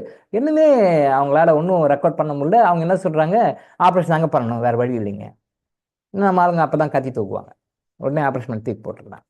அதுக்கு பிறகு அதோட பெரிய வேலையை வச்சுக்கிறீங்கன்னு அவங்களுக்கு தெரியாது, ஆப்ரேஷன் பண்ண டாக்டர்ஸ்க்கும் தெரியாது, ஆப்ரேஷன் பண்ணிக்கிற அந்த மக்களுக்கும் தெரியாது. அது இதை விட பெரிய ஆபத்தில் போய் உள்ள நுழைகிறீங்க. எலிக்கு பயந்து புலிக்கு வைக்கல போத கதை. எலிக்கு பயந்துடு, அது எலியை பிடிச்சி ஓட்டலாம் பண்ணலாம், பட் அதுக்கு பயந்து எங்கே போகிறோம், புலிக்கு வைக்கல போய் வேறோம். இப்படி தான் போகிறாங்க. எலிக்கு பயந்து புலிக்கு வைக்கல உள்ளே போய்க்கணும். ஆனால் போனதான் திருப்பி வர முடியுமா வெளியே, முடிஞ்சு போச்சு கதை. எலிக்கு பயந்து புலிக்கு வைக்கல போந்த கதை தான். ஸோ அதை மாதிரி சர்ஜரி தான் பண்ணணும், வேறு வழியே இல்லை அப்படின்னு ரெக்கமெண்ட் பண்ணவங்கள ஒரு 50 பேர் 48 ஃபைல் இருக்கும். நியர்லி 50% மெனரேஜியா மெட்ரேஜியான்னு சொல்லுவாங்க மெடிக்கல் டேர்மில். அந்த மாதிரி வந்து மெட்ரேஜியா ரொம்ப அதிகமாக வந்து ப்ளீடிங், ஓவர் ப்ளீடிங் கண்ட்ரோலே பண்ண முடியாது, நீங்கள் கட் பண்ணி தான் எடுக்கணும்னு சொன்னவங்களை மட்டும் செலக்ட் பண்ணி உங்களுக்கு கொடுத்தேன். நான் மெயினாக சொன்னது வந்து நைட்டு 9க்குலாம் படுக்க வச்சேன். நைட்டில் 7 மணிக்கெலாம் சாப்பிட்டணும், ஒரு 2 ஹவர்ஸ் கேப்பு, இல்லை அட்லீஸ்ட் ஒரு 8 மணிக்கு சாப்பிட்டணும், ஒரு 9 மணிக்கு ஒரு 1 ஹவராக கேப் இருக்கும். தூங்க வச்சோம், அவ்வளோதான். காலைல முன்ன பின்ன இறந்துக்கிட்டோம், அது வேறு மேட். படுக்கிற டைம் 9க்குலாம் படுத்தோம். நியர்லி 50% இருந்து மேக்ஸிமம் 95% வரைக்கும் ப்ராப்ளம் சரியாக போச்சு. நான் எந்த மருந்தும் கொடுக்கல. எந்த கர்மா கிளினிங் மெடிசன் மட்டும் கொடுப்பேன், அது எல்லாருக்கும் கம்பல்சரியாக கொடுப்பேன். எந்த மருந்து கொடுத்தாலும் கொடுக்கலாம், கர்மா கிளினிங் மெடிசன் பண்ணேன். ஏன்னா கர்மாவை போய் கையை வைக்காத நம்ம எதுலையுமே வந்து ஒரு நல்ல முன்னேற்றத்தை காண முடியும் வாழ்க்கையில். ஒரு மகிழ்ச்சி, சந்தோஷம், ஆனந்தத்தை நம்ம ஒரு லைஃப்பில் அனுபவிக்கணும்னா கர்மாவில் கையை வைக்கணும். ஏன்னா அதுதான் root cause of all our life. Karma cleaning medicine மட்டும்தான் கொடுத்தேன், வேறு எதுவுமே கொடுக்கல, வேறு எந்த மருந்தும் கொடுக்கல. ABCD எந்த மருந்தும் கொடுக்கல. சரியா போச்சு ஒரு மண்டலம். இதுக்கு என்ன சொல்லுவீங்க? எவ்வளவோ ட்ரீட்மெண்ட் எடுக்கிறாங்க, எவ்வளவோ பண்ணுறாங்க, போயிட்டு கடைசியில் சர்ஜரி தான் பண்ணுறாங்க. அதுக்கு பிறகு தொடர் பிரச்சனைகள். அப்போ நைட்டில் சீக்கிரம் படுத்தாங்க, காலையில் சீக்கிரம் எழுந்தாங்க, மனுஷன் ப்ராப்ளம் சுத்தமாக சரியாக போச்சு. சர்ஜரியே பண்ண தேவையில்லை. ஏன்னா அதுக்கு பிறகு அவங்க சொல்கிறாங்க, நீங்கள் போய் டெஸ்ட் பண்ணி. இல்லை டாக்டர், எங்களுக்கே சரியாக போச்சு, எங்களுக்கே தெரியும், நாங்கள் எதுக்கு போய் திருப்பி டெஸ்ட் பண்ணோம், வேண்டான்ட்டாங்க. சரியாக போச்சு. பட் இதுக்காக அவங்க வருஷக்கணக்கில் ட்ரீட்மெண்ட் எடுத்திருக்காங்க. அதனால தான் நம்ம திருப்பியும் சொல்கிறோம், நைட்டில் 9க்கெல்லாம் படுக்க போங்க. உங்களுடைய வியாதிகள் வந்து கிட்டத்தட்ட குறைஞ்சி, அதான் கேரண்டி கொடுக்கலாம், பாதிக்கு பாதி நோய் சரியாயிடும். அது எந்த நோயாக இருந்தாலும், நாட் ஒன்லி இந்த பிரச்சனை, மெட்ரேஜியா இல்லை, இந்த பிரச்சனை மட்டும். அதிகமாக வெள்ளைப்போக்கு, அதிகமாக இரத்தப்போக்கு இது படுகின்ற பெண்களுக்காக தான் அது பண்ணோம். பட் நான் உங்களுக்கு சொல்கிறது என்ன, ஆண்கள், பெண்கள், குழந்தைகள் யாராக இருந்தாலும் நைட் 9 மணிக்கு தான் படுக்க போய் பாருங்கள். காலைல சீக்கிரம், எவ்வளோ சீக்கிரம் முடியும் அவ்வளோ சீக்கிரம் எழுந்து பாருங்கள். உங்களுடைய நோய்கள் பாதிக்கு பாதி மருந்தே எல்லாம் குறையுதா இல்லையா பாருங்கள். எவ்வளோ பெரிய கிஃப்ட் இது, எவ்வளோ பெரிய கிஃப்ட். இந்த டெக்னிக்கை வந்து உங்களுக்கு சொல்லாமல் இருந்தால் டாக்டருங்க படைப்பாங்க, ஹாஸ்பிட்டல்ஸ் படைக்கும், கிளினிக் படைக்கும், டயக்னைஸ் சென்டர்ஸ் படைக்கும். நான் அதெல்லாம் ஒரு பக்கம் இருக்கட்டும், அவங்களாம் படைக்கிறதுக்கு கடவுள் ஏதாவது ஒரு வழி காட்டுவார்.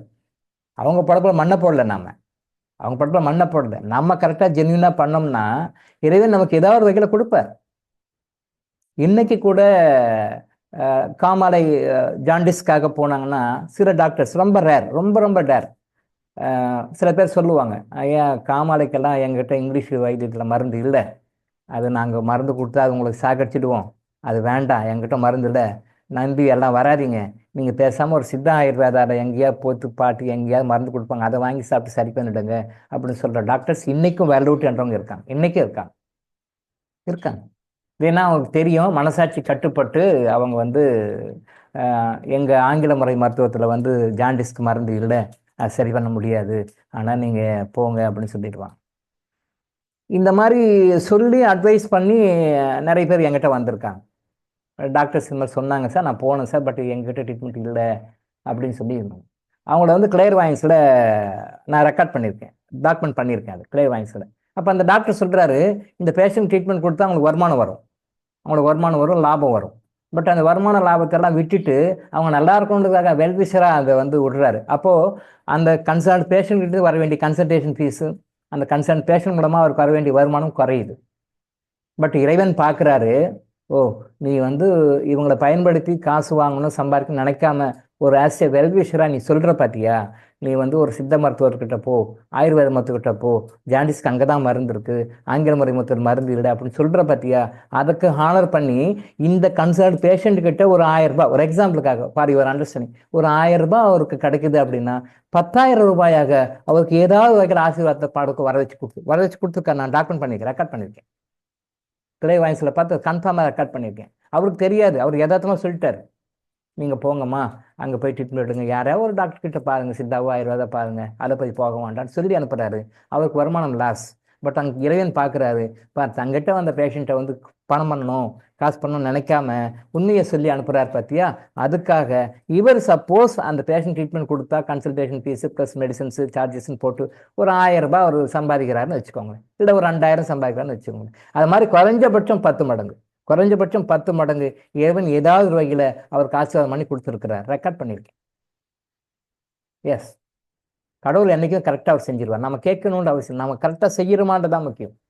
அதே நேரத்தில் நீங்கள் ஆயுர்வேதா சித்தாலாம் போகாதீங்க, நீங்கள் எங்கிட்ட வாங்க, எங்கிட்ட அவ்வளோ அருமையான ட்ரீட்மெண்ட் இருக்குது, சூப்பரான ட்ரீட்மெண்ட்லாம் இருக்குது, நாங்கள் காப்பாற்றிடுறோம் அப்படின்னு சொல்லிட்டு ஜென்ரல் கவர்மெண்ட் ஹாஸ்பிட்டலில் ஜென்ரல் வார்டில் இருந்த ஜாண்டிஸ் பேஷண்ட்டை அவருடைய சொந்த ஹாஸ்பிட்டலுக்கு அமிஞ்சிக்கரையில் இருக்கிற அவருடைய ஓன் சொந்த ஹாஸ்பிட்டலுக்கு வர வச்சு அவருக்கு ட்ரீட்மெண்ட் கொடுத்து அவரை சாகடிச்சு டெட் பாடியை ஊருக்கு அமிச்சாரு. அவர்கிட்ட இருந்து இயற்கை எப்படி பணம் எடுத்ததுன்னு நான் டாக்குமெண்ட் பண்ணியிருக்கேன். அவர் கவர்மெண்ட் டாக்டரு, கவர்மெண்ட் ஹாஸ்பிட்டலில் ஒர்க் பண்ணுறாரு, ஜிஹெச்சில் ஒர்க் பண்ணுறாரு. ஜாண்டிஸ்க்காக போகிறாங்க, அங்கே ட்ரீட்மெண்ட் கொடுக்குறாங்க போது பர்சனலாக ஒரு நாள் சொல்கிறாரு, இங்கே ஜாண்டிஸில் ட்ரீட்மெண்ட்லாம் வந்து கவர்மெண்ட் ஹாஸ்பிட்டல் ஒரு லிமிட்டாக தான் கொடுப்போம், ஒரு லிமிட்டடாக தான் மருந்து கொடுப்போம், இவ்வளோ தான் எங்களால் செய்ய முடியும், அதுக்கு மேலே செய்ய முடியாது.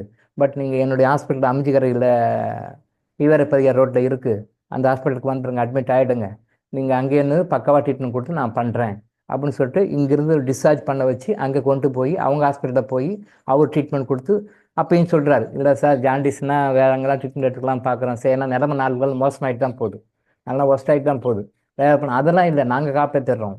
இல்லை சித்தா அவங்களாம் போலி டாக்டருங்க, அதெல்லாம் போலி, அங்கெல்லாம் போகாதீங்க, அதெல்லாம் வேஸ்ட்டு, அவங்கள கொண்டுடுவாங்க, நாங்கள் தான் உங்களை காப்பாற்றுவோம் அப்படின்னு சொல்லிட்டு அவரை பிரெயின் வாஷ் பண்ணி ஹாஸ்பிட்டலில் கொண்டு போய் வச்சு 5 லட்ச ரூபாய் செலவு பண்ண வச்சு கடைசியில் டெட் பாடியை தான் ஊருக்கு அமுச்சு விட்டாங்க. இந்த கேஸு இதை மாதிரி நிறைய கேஸு, இந்த கேஸையும் நான் ரெக்கார்ட் பண்ணி அதை வந்து கிளியர் வாய்ஸில் பார்த்து கன்ஃபார்ம் பண்ணியிருக்கேன். இது அவருடைய பாவகர்மா. முதல்ல கவர்மெண்ட் ஹாஸ்பிட்டலில் வேலை செய்யும்போது ஒரு நபரை வந்து தனிப்பட்ட முறையில் என்னுடைய ஹாஸ்பிட்டலுக்கு வான்னு சொல்லிட்டு தவறு. கவர்மெண்ட்டில் சம்பளம் வாங்குறீங்க, அங்கே தான் பண்ணணும். உங்ககிட்ட பேஷண்ட் ட்ரீட்மெண்ட்டுக்கு அங்கே வராங்கன்னா அங்கே தான் அந்த காசு அங்கே வாங்கணும். இவங்களை இங்கேருந்து மாற்றி கொண்டு போகிறது தவறு. கவர்மெண்ட் ஹாஸ்பிட்டலுக்கு ஒரு பேஷண்ட் வந்திருக்காரு, அவர் நீங்கள் எங்கிட்ட வாங்க அப்படின்னு சொல்லி கொண்டு போகிறது தவறு, கண்டிப்பாக தவறு. கடவுளுக்கு பனிஷ்மெண்ட் கண்டிப்பாக கொடுப்பார். ஸோ அங்கே போயிட்டு ஒரு ராங்காக ட்ரீட்மெண்ட் கொடுத்து ஒரு 5 லட்ச ரூபாய் 10 லட்ச ரூபாய்க்கு பக்கம் நிறைய பில் பண்ணி கடைசி டெட் பாடியை அனுப்பிச்சிட்டேன். இதுக்கும் பனிஷ்மெண்ட், அந்த பனிஷ்மெண்ட் அந்த டாக்டருக்கு வந்தது.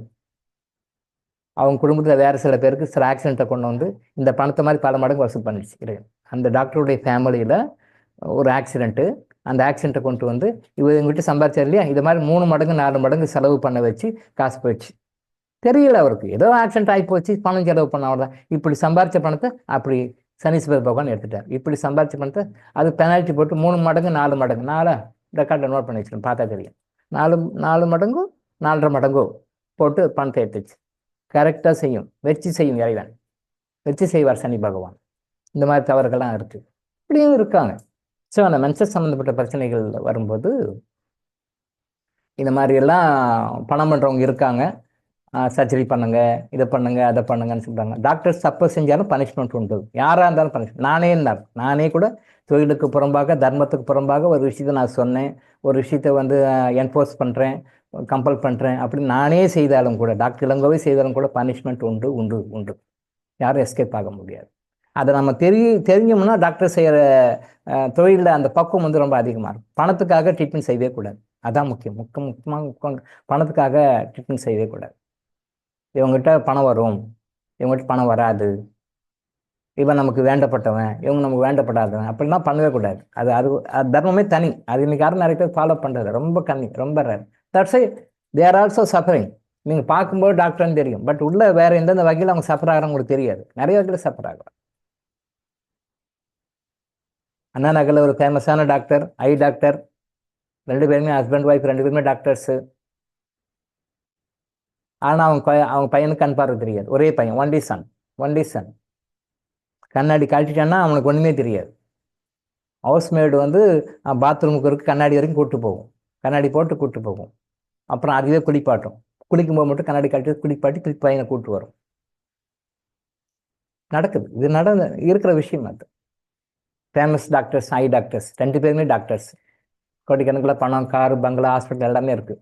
ஒரே பையன் கண் பார்வை, அவனுக்கு கண்ணாடி இல்லைன்னா கண்ணே தெரியாது. கண்ணாடி போடணும், சோடாப்பட்டி கண்ணாடி போடணும், எங்கே சொல்லுது. ஸோ நிறைய விஷயங்கள் இருக்குது, அதை பேசுனா டைவெர்ட் ஆகிடும்.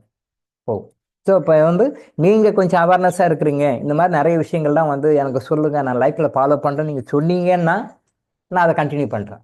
இல்லை வேணாம் சார் நாங்கள் பார்த்துக்குறோம் சார் அப்படின்னா அது that is up to you.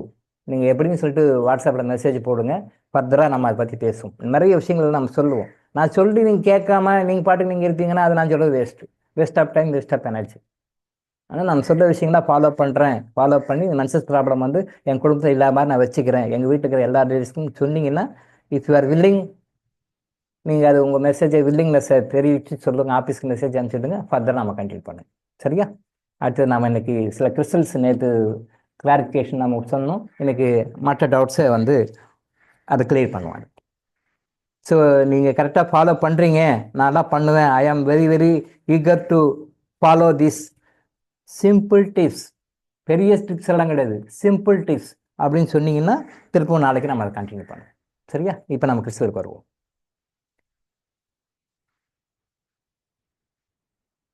Sir response எப்படி கொடுக்குறாங்க பாருங்க.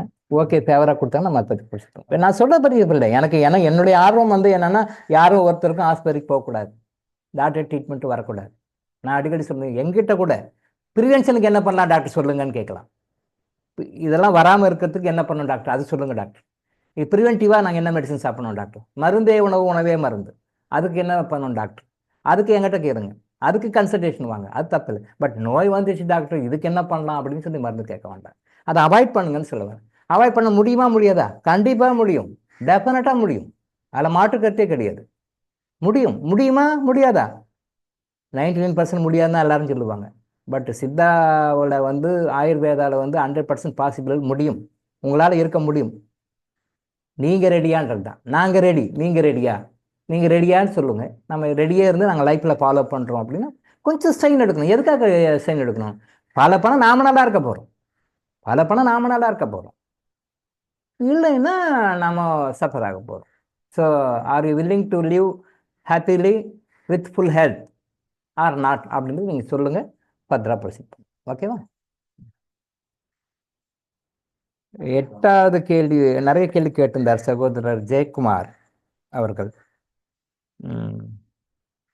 எத்தனை கோரிக்கை சொல்லலாம்னு சொல்லியிருந்தோம். அந்த கோரிக்கை வந்து என்னுடைய குரு சொல்லுவார், ஒரு கோரிக்கை சொன்னால் போதும்னுவார். அது முடிஞ்ச பிறகு நல்லபடியாக ஃபுல்ஃபில்ட் ஆன பிறகு அது அடுத்த கோரிக்கை வைக்கலாம்னு சொல்லுவார். பட் இப்போ மக்கள் வந்து பெரும்பாலும் ரொம்ப நிறைய கிறிஸ்டல் வாங்கிறதுக்கு மனசு இல்லை, கிறிஸ்டலுக்கு செலவு பண்ண மனசு இல்லை, ஒரே கிறிஸ்டல் நிறைய டிமாண்ட் வைக்கணும் போது சரி அதிகபட்சமாக ஒரு 3 வைங்க அப்படின்னு சொல்லுவோம். அது 3க்கு மேலே வேண்டாம். அதுவும் நல்லபடியாக முடிஞ்ச பிறகு நான் திரும்ப சொல்கிறேன், கிறிஸ்டல் ஒரு டிமாண்ட் வச்சிங்க அப்படின்னா அதை நன்மையில முடியும்னு சொல்ல முடியாது, தீமையில முடியும்னு சொல்ல முடியாது. எப்படி சொல்ல முடியும்? சக்ஸஸ் ஆகும்னு சொல்ல முடியாது, ஃபெயிலர் ஆகும்னு சொல்ல முடியாது. பட் என்னத்தில் முடியும்? டோட்டல் ஹாப்பினஸ்ல முடியும், நன்மையில மட்டும்தான் முடியும். End result total happiness. நீங்கள் வைக்கிற டிமாண்டு சக்ஸஸ் ஆகிட்டா பின்னாடி கஷ்டப்படுவீங்க, இப்போ தெரியாது, அப்புறம் தான் தெரியும்.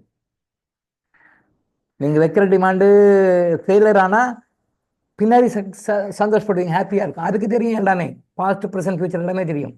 அப்போ இது சக்ஸஸ் பண்ணணுமா ஃபெயிலர் பண்ணணுமா, இல்லை ரெண்டுமே இல்லாத வேற ஏதாவது நியூட்ரலில் வேற ஏதாவது ஒன்று பண்ணணுமான்னு சொல்லி பண்ணி எண்ட் ரிசல்ட் பண்ணால் டோட்டல் ஹாப்பினஸ் வரும், முழுக்க சந்தோஷம். அதில் அந்த சந்தோஷம் நீங்கள் குறைய கண்டுபிடிக்க முடியாது, அப்போ தான் தெரியும் உங்களுக்கு. இப்போ என்ன பண்ணுறோம், இந்த பிஸ்னஸ் பண்ணால் நல்லது, இதில் போனால் ப்ராஃபிட் வந்து நினச்சின்னு போகிறோம், தெரியாமல் போகிறோம். அங்கே போய் அடிப்பட்ட பிறகு லாஸ், அட்டா இது ஆரம்பிக்காமல் இருந்திருக்கலாமே அப்போ நான் ஃபீல் பண்ணுறேன். சரிங்களா? இந்த பொண்ணையே இந்த மாப்பிளையே கட்டினா ரொம்ப நல்லது, பல வகையிலும் பிடிச்சிருக்கு அப்படின்னு சொல்லி கல்யாணம் பண்ணுறோம். அப்புறம் போய் பிரச்சனை வந்த பிறகு அட்டா டைவர்ஷன் போகிறோமே, பொண்ணு நல்லா இல்லையே, புள்ள நல்லா இல்லையே, நாம் இதை கட்டாமல் இருந்திருக்கலாமே அப்போ ஃபீல் பண்ணுறோம். எப்போ? முடிஞ்ச பிறகு.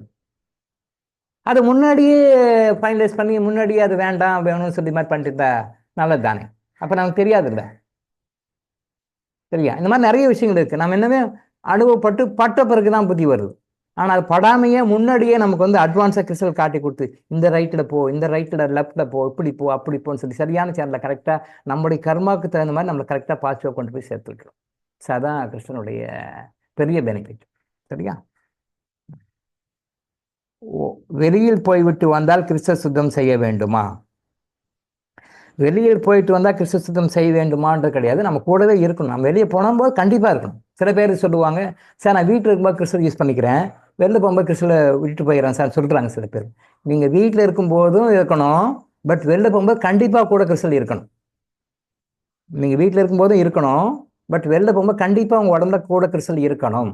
ஏன்னா நீங்கள் வெளில போகும்பொழுது கிறிஸ்டல் கூட இருந்ததுன்னா ஆக்சிடென்ட் நடக்காது, பில்டிங் எழுதிங்க பண்ணிங்க நெகட்டிவ் நடக்காது, நீங்கள் வெளில போகின்ற உங்களை பார்க்கின்ற மக்கள் வந்து உங்களுக்கு ஆப்போசிட்டாக செயல்பட மாட்டாங்க, உங்களுக்கு எதிராக மாற மாட்டாங்க. நீங்கள் வெளில போகும்போது நமக்கு பல விதமான எக்ஸ்பீரியன்ஸ் எல்லாம் இருக்கும். வெளில போனது நல்லபடியாக வீடு வந்து சேருவாரா, வெளியே போனது பத்திரமா வீடு சேருவாங்களா, வீட்டில் இருக்கிறவங்க நினைப்பாங்க இல்லையா? அந்த பயத்துக்கான காரணம் என்ன? ஏதோ ஆகிடுமோ, நெகட்டிவாக ஏதோ ஆகிடுமோ, ஏதோ ஆக்சிடென்ட் ஆகிடுமோ, வேறு ஏதாவது ஆகிடுமோ, பயந்து பயந்து இருப்பாங்க நிறைய பேர். பட் அதெல்லாம் கிறிஸ்டல் எல்லாமே பார்த்துக்கும், ஓவர்டேக் பண்ணி விட்டுருக்கோம் எல்லாத்தையும். அதனால் வெளில போகும்போது கம்பல்சரி கிறிஸ்டல் வச்சுக்கோங்க, சரியா? எனக்கு தரப்பட்ட கிறிஸ்டல் என் மனைவி பிள்ளைகளுக்கு உதவி செய்யுமா? அதாவது எனக்கு தரப்பட்ட கிறிஸ்டல், உங்களுக்கு ஒரு கிறிஸ்டல் கொடுக்குறோம், அதை நீங்கள் யூஸ் பண்ணுறீங்க, உங்களுடைய மனைவி பிள்ளைகளுக்கு உதவி செய்யும், கண்டிப்பாக உதவி செய்யும். பட் அவங்க சம்மந்தப்பட்ட டிமாண்ட் நீங்கள் ரெக்கார்ட் பண்ணணும். என்னுடைய மனைவிக்கு சம்மந்தப்பட்ட, உங்கள் மனைவி சம்மந்தப்பட்ட விஷயம், இல்லை மகள் சம்மந்தப்பட்ட விஷயம், பேரம்பேர் சம்மந்தப்பட்ட விஷயம், யாருக்காக வேணாலும் நீங்கள் கிறிஸ்டலை ரெக்கமெண்ட் பண்ணலாம், உங்கள் கோரிக்கை வைக்கலாம். அந்த கோரிக்கை அது ப்ராப்பராக எக்ஸிக்யூட் பண்ணி என்ன செய்யணுமோ அது கரெக்டாக பண்ணி கொடுக்கும். என் ரிசல்ட் டோட்டல் ஹாப்பினஸ். நீங்கள் எந்த கோரிக்கை வேணாலும் வைக்கலாம், யாருக்கு வேணாலும் யூஸ் பண்ணலாம். மனைவி, பிள்ளைகள், நமக்கு தெரிஞ்சவங்க, பழகினவங்க, வேண்டப்பட்டவங்க, பிஸ்னஸ் கொலிக்கு, ஆஃபீஸ் கொலிக்கு, யாருக்காக வேணாலும் நீங்கள் வந்து கிறிஸ்டலை யூஸ் பண்ணலாம். ஸோ அவங்களுக்கும் பலன் தரும். பட் அவங்களுக்கு வேணால் தனியாக அவங்களுக்கு வாங்கி கொடுத்துடணும். பட் அவங்க சம்மந்தப்பட்ட கோரிக்கை நீங்கள் வச்சிங்கன்னா அவங்க நல்லா. ஃபார் எக்ஸாம்பிள், என்னுடைய மனைவி நல்ல ஆரோக்கியத்தை அடையணும், தரலாம். என்னுடைய மகனுக்கு நல்ல வேலை வாய்ப்பு கிடைக்கணும், இல்லை என் மகளுக்கு நல்ல ஒரு மணமகன் அமையணும், சொல்லலாம், தப்பு இல்லை. ஏன்னா உங்கள் சம்மந்தப்பட்டவங்க தானே. ஆனால் எந்த கோரிக்கை வேணால் நீங்கள் வைக்கலாம். அது மனைவி சம்மந்தப்பட்டதாக இருந்தாலும் சரி, மகன் சம்மந்தப்பட்டதாக இருந்தாலும் சரி, மகள் சம்மந்தப்பட்ட யார் சம்மந்தப்பட்டதாக இருந்தாலும் நீங்கள் வைக்கலாம், வேலை செய்யும். அதுதான் இப்போ உதாரணம் சொன்னேன். இப்போ என்னுடைய மகளுக்கு ஒரு நல்ல வரன் வேணும், என்னுடைய மகளுக்கு நல்லபடியாக கல்யாணம் நடக்கணும், என்னுடைய மகனுக்கு ஒரு நல்ல வேலை வாய்ப்பு கிடைக்கணும், இல்லை என்னுடைய மகனுக்கு ஒரு நல்ல மனப்பெண் அமையணும், எந்த கோரிக்கை வேணாலும் வைக்கலாம். மனைவி நல்ல ஆரோக்கியம் அடையணும், மனைவி வந்து என் சொல் பேச்சு கேட்க மாட்டேன்ட்டாங்க, என் சொல் பேச்சு கேட்டு நடக்கணும், அது கூட சொல்லலாம், தப்பு இல்லை. மனைவி ஏழாயிரம் விளையாட மாட்டாங்கன்னு வச்சுக்கோங்களேன், என் மனைவி என் மேலே அன்பாக பாசமாக இருக்கணும் சொல்லலாம். நெகட்டிவ் வேர்டு யூஸ் பண்ண வேண்டாம். பட் என் மனைவி என் மேலே அன்பாக பாசமாக இருக்கணும்.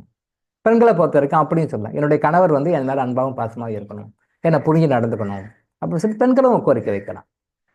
ஆண்கள் பெண்கள் யாருனாலும் வைக்கலாம். என்னுடைய கணவர் என் மேலே அன்பாக பாசமாக இருக்கணும், நியாயமான எதிர்பார்ப்பு தானே, தப்பு இல்லையே, தப்பு இல்லையே, வைக்கலாம். என் மனைவி என் மீது ரொம்ப அன்பாக பாசமாக இருக்கணும், நியாயமான கோரிக்கை தானே, வைக்கலாம். இப்படி வைக்கும்போது என்ன பண்ணும் அப்படின்னு சொல்லி சொன்னால், இந்த அன்பாகவும் பாசமாகவும் இருப்பதற்கு ஃபேவரை அவங்கள மாற்றும். அன்பாகவும் பாசமாகவும் இருப்பதற்கு உங்களுக்கு நீங்கள் சில அப்செக்ஷன் வச்சுருப்பீங்க, உங்ககிட்ட சில விஷயங்களை வச்சுருப்பீங்க, அதை மாற்றும். அதாவது அவங்களுடைய பார்வையில் நீங்கள் சில விஷயம் நெகட்டிவாக இருப்பீங்க, அது நீங்கள் ஏற்றுக்க மாட்டீங்க, உணர மாட்டீங்க. ஆனால் கிறிஸ்டல் வந்து உங்களை உணர வைக்கும். ஆமாம், அதுவும் நம்மளை நம்பி வந்த ஒரு ஜீவன் தானே, மனைவின்றவங்களும் நம்மளை நம்பி வந்த ஒரு ஜீவன் தானே. அவங்க யாரோ ஒரு வீட்டில் பிறந்து யாரோ கூட பிறந்தவங்களை எல்லாத்தையும் விட்டுட்டு நம்மளை நம்பி வந்திருக்கிறாங்க. அவன் நல்லா நம்ம வச்சுக்கணும் இல்லை, அது நம்ம கடமையாச்சு இல்லை. நம்மளை நம்பி வந்திருக்கிற பொண்ணு யாரையெல்லாம் விட்டு, எல்லா சொந்த பந்தம், ஜாதிக்காரன், சொந்தக்காரன், அண்ணன் தம்பி எல்லாரையும் விட்டு நம்மளை நம்பி தான் வராங்க.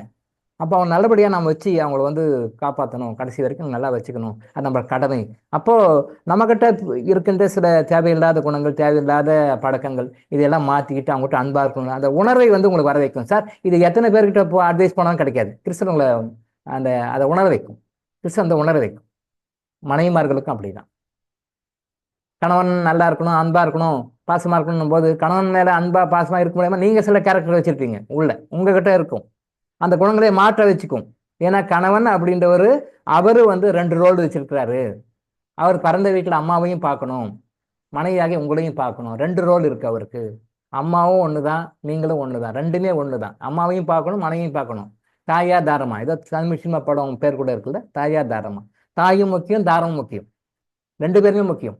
தாயும் முக்கியம், தாரம் முக்கியம், 2 பேரும் முக்கியம். இவங்க ஒஸ்தி இவங்க மட்டும் சொல்ல முடியாது. இங்கே நீங்கள் பார்த்தீங்கன்னா 50-50 தான். தாயும் வேணும், தாரமும் வேணும். நீங்கள் 2 பேருமே வச்சு பேலன்ஸ் பண்ணீங்கன்னா அந்த லைஃப் நல்லா இருக்கும். இதில் யாரோ ஒருத்தர் தான் முக்கியம்னு ஓவர்டேக் பண்ணிங்கன்னா தப்பாயிடும்.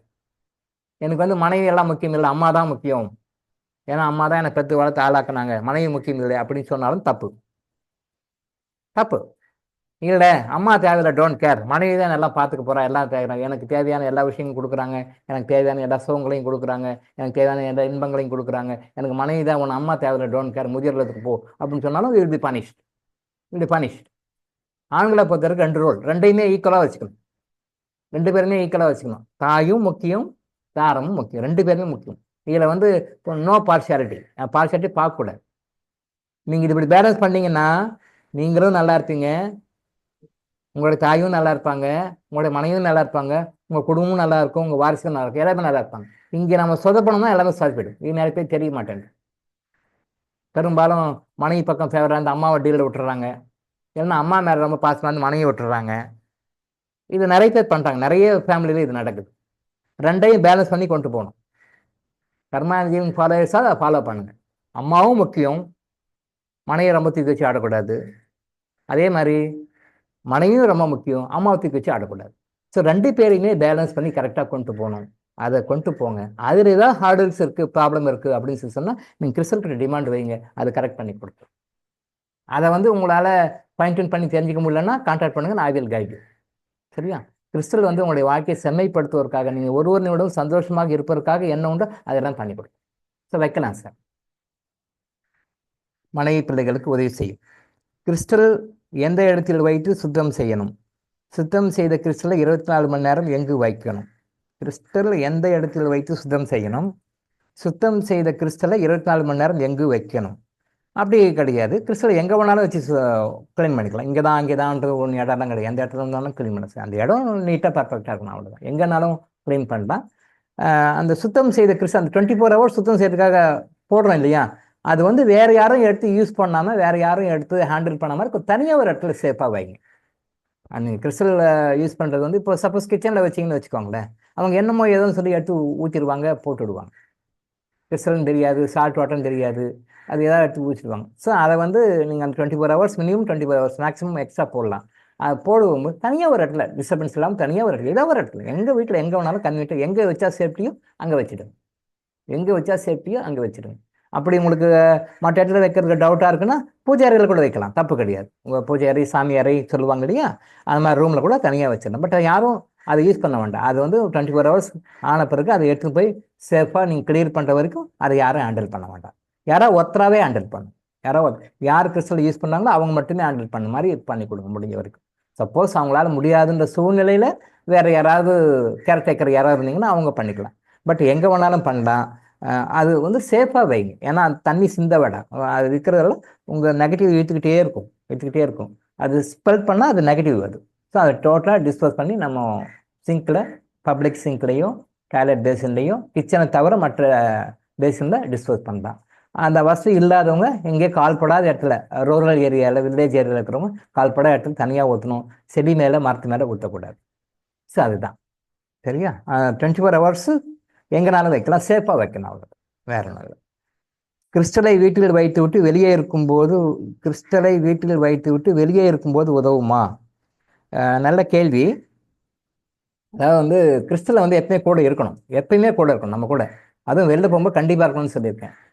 இப்போது இன்கேஸ் ஒரு அவசரத்துக்கு, எமர்ஜென்சிக்கு வெளில போயிட்டீங்க, மறந்துட்டீங்க அப்படின்னு சொல்லி சொன்னால், அப்போ அந்த மாதிரி டைமில் கிறிஸ்டல்கிட்ட நீங்கள் மறந்து போயிட்டீங்கும்போது, கிறிஸ்டல் நான் வெளில வந்துட்டேன், மறந்து வெளியே வந்துட்டேன், கொஞ்சம் எனக்கு செக்யூர்டாக வச்சுக்கோங்க அப்படின்னு சொல்லி ஒரு மனசில் ஒரு ரெக்யர்மெண்ட்டுக்கு ஒரு தாட் ஃபார்ம் கொடுத்துட்டீங்கன்னா போதும், ரெக்கார்ட் பண்ணி அது பார்த்துக்கும். ஆனால் அதுக்காக மறந்து வேலையை வச்சுட்டு போகக்கூடாது. தவிர்க்க முடியாத சூழ்நிலை வெளில போயிட்டோம், பரவாயில்ல, தப்பு இல்லை. பட் அந்த கனெக்ஷன் உங்கள்கிட்ட இருக்கும், அது கொண்டு வந்துடும். அதான் ஃபைன் டியூன் பண்ணிக்கோங்க. நீங்கள் கிறிஸ்டலை அதை யூஸ் பண்ண என்ன ஆகும்னா, நீங்கள் என்ன நினைக்கிறீங்க எக்ஸிக்யூட் பண்ண ஆரம்பிச்சிடும். அது உங்களுக்கு சேஃப்டி கொடுக்கும். நீங்கள் கமாண்ட் ரெக்வஸ்ட்லாம் வைக்கணும் இல்லை, அது ஸ்டார்டிங் ஸ்டேஜில் எப்படி நம்ம சொல்லுவோம், எக்ஸாம்பிள் அடிக்கடி சொல்லுவோமே, ஸ்டார்டிங் ஸ்டேஜில் ஸ்லேட்டில் எழுதுவோம், அப்புறம் கோடு போட்ட பேப்பரில் எழுதுவோம், அப்புறம் ஒயிட் பேப்பரில் எழுத பழகுவோம். எடுத்த உடனே வச்சு ஆரம்பிக்கும். இங்கே ஆரம்பித்தா அங்கே போய் முடியும், அங்கே போனால் இங்கே முடியும். பட் இப்போ நம்ம அப்படி இல்லையே. ஒரு ஒயிட் பேப்பர் கொடுத்தா கரெக்டாக வரிசையாக எழுதியிருக்கும் இல்லையா? அதே மாதிரி நம்ம ஸ்டார்டிங் பீரியட் தான் நம்ம அந்த கமாண்டு எல்லாம் கொடுக்குறோம். போக போக போக அந்த டியூனப் ஆக நீங்களும் அதோட மெர்ஜ் ஆக அதோடைய ஃப்ரீக்வன்சி, உங்கள் ஃப்ரீக்வன்சி மெர்ஜ் ஆகும். கிறிஸ்டலுக்கு ஒரு ஃப்ரீக்வன்சி இருக்குது, நம்ம எம்பெட் பண்ணி கொடுக்குறோம். உங்களுக்கு ஒரு ஃப்ரீக்வன்சி இருக்குது, அதையும் எம்பெட் பண்ணி கொடுக்குறோம். அதை எம்பெட் பண்ணி ப்ரோக்ராம் பண்ணி கொடுக்கும்போது அது எவ்வளோக்குள்ள மெர்ஜ் ஆகுறீங்களோ அவ்வளோக்குள்ள நீங்கள் எங்கே இருந்தாலும் வேலை செய்யும். ஆனால் முடிஞ்ச வரைக்கும் கூட வச்சுக்கோங்க. இன்கேஸ் மறந்துட்டீங்க பரவாயில்ல அப்படின்னா, நீங்கள் மனசில் நினச்சாலே போதும், அந்த கிறிஸ்டல் வேலை செய்யும். அந்த லிங்க் வந்துடும். கிறிஸ்டலை மறந்துட்டு வந்துட்டேன், எனக்கு நீங்கள் உங்கள் ப்ரொடெக்ஷனில் வச்சுக்கோங்க, எனக்கு சரியாக கைட் பண்ணுங்கள், ப்ரொடெக்ஷனில் வச்சுக்கோங்க, எனக்கு சரியாக கைட் பண்ணுங்கள். பிளாட்ஃபார்ம் நினச்சிங்கன்னா போதும், ரெக்கார்ட் பண்ணிக்கோ, அந்த ப்ரொடெக்ஷன் கொடுத்துருவோம் உங்களுக்கு. சரியா? அதனால் முடிஞ்ச வரைக்கும் எடுத்துக்கோங்க. இன்கேஸ் மாறி போயிட்டாலும் சேஃப்டி கொடுக்கும். பட் இது மாதிரி ஒரு நினைச்சாலே போதும். நீங்கள் நினைச்சாலே போதும் ரெக்கார்ட் பண்ணிக்கும். Because it knows everything. Omnipotent, omnipresent, omniscience இருக்கும். Omnipotent, omnipresent, omniscient. கடவுளுக்கு 4 குணங்கள். எங்கும் நிறைந்தவர், அனைத்தையும் அறிந்தவர், எல்லாம் வல்லவர். ஸோ அந்த கிறிஸ்டல் வந்து இந்த 3 குணமே அதுக்கு இருக்கு. எங்கும் நிறைந்த, அதோட கண்ட்ரோல் எல்லா இடத்துலையுமே இருக்கு. எங்கும் நிறைந்தவர், அனைத்தையும் அறிந்தவர், அதுக்கு எல்லாமே தெரியும். நீங்கள் நினைச்சாலே இப்போ ரெக்கார்ட் பண்ணிக்கும். அனைத்தையும் அறிந்தவர், எல்லாம் அது எவனாலும் செய்யும். உங்கள் கர்மாவுக்கு தகுந்த மாதிரி என்ன செய்யணுமோ அது கண்டிப்பாக செய்யும். உங்கள் கர்மாவுக்கு தகுந்த மாதிரி என்ன பாசிட்டிவ் தான், நல்லது தான் பண்ணும், கெட்டது பண்ணாது. என்ன பண்ணணுமோ அது கரெக்டாக செய்யும். எல்லாம் வல்லவர். ஸோ இந்த 3 குணங்கள் கடவுளுக்கு எப்படியோ அதே 3 குணம் கிறிஸ்டலுக்கு இருக்கு. அது பண்ணும். சரியா? அதனால வந்து வெளில போனாலும் உதவும், கண்டிப்பாக உதவும். இறந்தவர் வீட்டுக்கு போகும்போது கிறிஸ்டலை எடுத்து செல்லலாமா? இறந்தவர் வீட்டுக்கு கிறிஸ்டலை எடுத்துகிட்டு போகலாம்னு சில பேர் சொல்கிறாங்க. சில பேர் வந்து எடுத்துகிட்டு போகக்கூடாதுன்னு சொல்கிறாங்க. கிறிஸ்டலை பற்றி நிறைய புக் எழுதுகிறவங்க சில பேர் அந்த மாதிரி இடங்களுக்கு எடுத்துகிட்டு போகலாம், சில பேர் அந்த மாதிரி இடத்துக்கு எடுத்துகிட்டு போகக்கூடாதுன்னு நிறைய பேர் சொல்கிறாங்க. 100க்கு 95% எடுத்துகிட்டு போகக்கூடாது, வேண்டாம்னு சொல்கிறாங்க. பட் கர்மாந்திரிங்க என்ன சொல்லுங்க, எடுத்துகிட்டு போகலாம்னு சொல்கிறேன். தப்பு இல்லை. ஏன் எடுத்துகிட்டு போகக்கூடாதுன்னு அவங்க சொல்கிறாங்கன்னா, அங்கேருந்து நிறைய நெகட்டிவ் எனர்ஜி வந்துடும், அதனால இங்கே எடுத்துகிட்டு போகாதீங்கன்னு அந்த புக்கை எழுதினவங்க சொல்கிறாங்க. 95% ஆஃப் த பீப்புள். பட் கர்மாந்திரிங்க என்ன சொல்கிறோன்னா, எடுத்துகிட்டு போகலாம்ன்றோம். ஏன்னா அங்கே சில நெகட்டிவ் எனர்ஜிஸ்லாம் இருக்கும். அங்கே சில நெகட்டிவ் எனர்ஜிலாம் இருக்கும். அந்த நெகட்டிவ் எனர்ஜி அப்சர்வ் பண்ணிக்கும். உங்களை சேஃப்கார்ட் பண்ணிக்கும். நெகட்டிவ் எனர்ஜிஸ்லாம் நிறையா இருக்கும். உங்களை சேஃப்கார்ட் பண்ணிக்கும். ஆனால் ஒரு கண்டிஷன், நீங்கள் கிறிஸ்டலுக்கு கிறிஸ்டல் கூட எடுத்துகிட்டு போகிறீங்க. போயிட்டு வந்த உடனே ஒரு டெத்து வீட்டுக்கு போயிட்டு வந்தால் நம்ம என்ன பண்ணுவோம்? தலையோடு குளிப்போம், ட்ரெஸ் எல்லாம் கழட்டி போட்டுடுவோம், கம்ப்ளீட்டாக குளிச்சுட்டு தான் வீட்டுக்குள்ள நுழைவோம் இல்லையா? அதே மாதிரி நீங்கள் கிறிஸ்டல் கிளன்சிங் போகிறதுக்கு ஒன்று 2 நாள் இருக்குது, 3 நாள் இருக்குது, அப்படி போட்டுக்கலாம் இப்படி போட்டுக்கலாம்னு இல்லாமல் டெத்துக்கு போயிட்டு வந்தீங்கன்னா உடனே குளிக்கிற மாதிரி கிறிஸ்டல் கிளன்சிங் போட்டுக்கணும். அது ஸ்பெஷல், உடனே போட்டுக்கணும். இப்போ ஜென்ரலாக நம்ம சொல்லணும் இல்லையா, அவங்களுடைய கர்மாவுக்கு தகுந்த மாதிரி, அவங்களுடைய பிரச்சனைக்கு தகுந்த மாதிரி 1 நாள் போடுங்க, 2 நாளில் போடுங்க, 3 days ஒன்ஸ் போடுங்க, 4 days ஒன்ஸ் போடுங்க, வீக்லி ஒன்ஸ் போடுங்கன்னு சொல்லுவீங்க. குறைஞ்சபட்சம் 1 நாள், அதிகபட்சம் 7 days அதுக்குள்ளே கிளன்சிங் போட்டுங்கன்னு சொல்லுவோம். பட் ஒரு டெத்தான விஷயத்துக்கு, ஒரு ஆக்சிடெண்ட்டை பார்க்க போகிறீங்க, ஒரு ஆக்சிடென்டல் டெத்தை பார்க்க போகிறீங்க, ஒரு கோரமான மரணத்தை பார்க்க போகிறீங்க, இல்லை வேறு ஏதாவது மரணம் அடைந்தவர்களுடைய வீட்டுக்கு போயிட்டு வரீங்க அப்படின்னா அங்கே நெகட்டிவ் எனர்ஜி நிறைய இருக்கும். இன்விசிபிள் நிறைய நெகட்டிவ் எனர்ஜிஸ் நிறையா இருக்கும். அதை இதை அப்சர்வ் பண்ணிக்கும். அப்சர்வ் பண்ணணும். நீங்கள் எப்படி வீட்டுக்குள்ளே வந்த உடனே உங்கள் ட்ரெஸ் எல்லாம் ரிமூவ் பண்ணிட்டு டோட்டலாக தலையோடு குளிச்சுட்டு வேறு ட்ரெஸ் போட்டுக்கிறீங்களோ அதே மாதிரி கிறிஸ்டலையும் கிளன்சிங் பண்ணிவிட்டு அப்புறம் கிறிஸ்டலை கிளன்சிங் பண்ணிவிட்டு மற்ற வேலையை பார்க்கணும். ஸோ கிறிஸ்டலை கிளன்சிங் பண்ணிட்டு உங்கள்கிட்ட ஆல்டர்னேட் கிறிஸ்டல் இருக்கும் இல்லையா, அந்த கிறிஸ்டல் யூஸ் பண்ணுங்கள். இங்கே போயிருந்த கிறிஸ்டல் கிளன்சிங் ஆகணும். கிளன்சிங் ஆன பிறகு தான் அதை யூஸ் பண்ணணும். கம்பல்சரி கிளன்சிங் போட்டுக்கணும். அப்போ போயிட்டு வந்தாலும் நெகட்டிவ் வராது, பாசிட்டிவ் வரும். ஒரு 1 year பேக்கு பேப்பரில் பார்த்த ஒரு நியூஸ், ஒரு 2-3 நியூஸ் பார்த்தேன் 1 year முன்னாடி. ஒரு டெத்துக்காக போகிறாங்க, ஒரு டெத் மெசேஜ், டெத்துக்காக போகிறாங்க, போயிட்டு அட்டன் பண்ணிட்டு வராங்க. வரும்போது எல்லாருமே ஆக்சிடென்ட்டில் இறந்துடுறாங்க. வீட்டுக்கு போயிட்டு வந்தாங்க, வந்த பிறகு ஆக்சிடென்ட்டில் இறந்துட்டாங்க. இதுக்கு என்ன காரணம் சொல்லுவீங்க? இதே மாதிரி கிட்டத்தட்ட ஒரு 3 நியூஸ் பார்த்தேன். அந்த ஒரு லாஸ்ட் இயர்லேயே ஒரு 3 நியூஸ் பார்த்தேன். டெத்துக்கு போகிறாங்க, போயிட்டு வந்த பிறகு அவங்க ஆக்சிடென்ட்டை இறந்துடுறாங்க. அதை வீட்டுக்கே போய் சேரல. இது மாதிரி 3 இன்சிடென்ட் பார்த்தேன் போன வருஷத்தில். டேட் சரியாக கவர்மெண்ட் நோட் பண்ணி எடுத்து வைக்கல, ஜஸ்ட் அப்படியே பார்த்துட்டு அப்படியே போட்டு அப்படியா அப்படின்னு சொல்லிட்டு. ஏன்னா என் சப்ஜெக்ட் அது. ஏன் இறக்குறாங்க? டெத்து வீட்டுக்கு போகிறாங்க, போயிட்டு திருப்பி ரிட்டர்ன் வரும்போது ஏன் ரயிலில் அடிபட்டு அத்தனை பேரும் இறக்குறாங்க? அந்த ஆட்டோவில் போனவங்க அத்தனை பேரும் காலி. லெவல் கிராசிங் கிராஸ் பண்ணியிருக்காங்க, அத்தனை பேரும் காலி. இன்னொரு இன்சிடென்ட்ல அதே மாதிரி தான். டெத்து வீட்டு போகிறாங்க, போயிட்டு வராங்க, வரும்போது ஆக்சிடென்ட், ரோட்டில் ஆக்சிடென்ட், எல்லாருமே காலி, ஒருத்த கூட தேரல. தினத்தந்தி பேப்பரில் நான் படித்த நியூஸ். டெத்து வீட்டுக்கு போயிட்டு வர்றாங்க, வந்தவங்க 3 இன்சிடென்ட் பார்த்தேன். அந்த மாதிரி 3மே அதே மாதிரி. ஒருத்தர் ரயிலில் ஆக்சிடென்ட்டு, டபுள் கிராசிங்கில் ஆக்சிடென்ட் ஆட்டோவில் போயிட்டு, இன்னொன்று வந்து ஆன் ரோடு ஆக்சிடென்ட்டு, இன்னொன்று வந்து வேறு ஏதோ வகையில் ஏதோ ஒரு ஆக்சிடென்ட். அதுவும் ஆக்சிடென்ட் தான், ஏதோ ஒரு சரியாக கவர்மெண்ட் 1 வருஷத்துக்கு முன்னாடி பார்த்தேன் ஏதோ ஒரு ஆக்சிடென்ட். அப்போ நல்லா நோட் பண்ணி பாருங்க. நான் என்ன வியூவில் பார்ப்பேன்னா, அந்த டெத்து வீட்டுக்கு போகிறாங்க, போயிட்டு வராங்க, வரும்போது எல்லாரும் இறக்குறாங்க. அப்போ என்ன காரணம்? அங்கே இறந்து போன ஆத்மா அது இறந்தது அதுக்கு பிடிக்கல, அதுக்கு கூட துணை சேர்த்துக்குது. என்னுடைய வியூவில், என்னுடைய ஆராய்ச்சி பார்வையில அது இறந்து போன ஆத்மா. அது தான் போனது விரும்பல, தான் போனது இல்லாம இவங்கெல்லாம் என் கூட வரணும், நான் லோன்லியா இருக்கேன் அப்படின்னு சொல்லி ஃபீல் பண்ணுது. அதுக்காக அதுக்கு தெரிஞ்ச வகையில அந்த ஒரு நெகட்டிவ் எனர்ஜியை கொடுத்து அப்படி ஒரு ஆக்சிடென்ட்டை கிரியேட் பண்ணி அது அவர்களை எடுத்துக்கொள்கிறது. இதை பற்றி பேசினா அது பெரிய சப்ஜெக்ட், அதை பற்றி பேசினா அது பெரிய சப்ஜெக்ட். அதை பற்றி எடுத்தால் ஒரு 3 நாள் கிளாஸ் எடுக்கும், அவ்வளோ நேரம், கிட்டத்தட்ட 5-6 மணி நேரம் ஓடும். அது உண்மை, உண்மை. அது எக்ஸாம்பிளுக்காக வச்சு, அதுக்காக வீட்டுக்கு போகிறவங்க எல்லாருக்குமே அப்படி இல்லை, நீங்கள் அப்படி தப்பாக நினச்சிக்கூடாது. நீங்கள் நம்ம ஆளுங்க அடிக்கடி ரொம்ப தப்பாக புரிஞ்சுக்கிறீங்க. நான் ஒரு உதாரணம் இப்படியும் இருக்குன்னு சொன்னேன். அதுக்காக நம்ம வீட்டை டெத் ஆகுது, அப்போ போனவங்க எல்லாமே அப்போ அவங்க நம்மள சாகடிக்க பார்க்குறாங்க, நம்மள சாகடிக்க பார்க்கறதுக்கே ஐடியா பண்ணுறாங்க, அந்த வீட்டுக்கு போனால் நாம ஏந்துருவோம் அப்படி நினைக்காதீங்க. நல்லா புரிஞ்சுக்கோங்க. திரும்பவும் சொல்கிறேன், நீங்கள் தப்பாக புரிஞ்சிக்கூடாதுக்காக சொல்கிறேன். டெத்து வீட்டுக்கு போனோம்னா போனோம், வந்தோம், ரைட்டு, ஓகே, கண்டானன்ஸ் கொடுக்குறோம், பார்க்குறோம், ஒரு ஹானர் பண்ணுறோம், வரோம், அது ரைட்டு, ஓகே. பட் எங்கேயோ யாரோ ஒரு ஆத்மா, அது ஒரு சுயநலமுள்ள ஆத்மா, மற்றவங்க நல்லா இருக்க விரும்பாத ஆத்மா, எனக்கு கூட கம்பெனி வேணும்னு நினைக்கிற ஏதோ ஒரு ஆத்மா அப்படி பண்ணுது. அதோ 3 கேஸ் எடுத்துக்கலாம். இந்த 3 கேஸ் நம்ம 3 ஆத்மா வச்சுங்களேன்.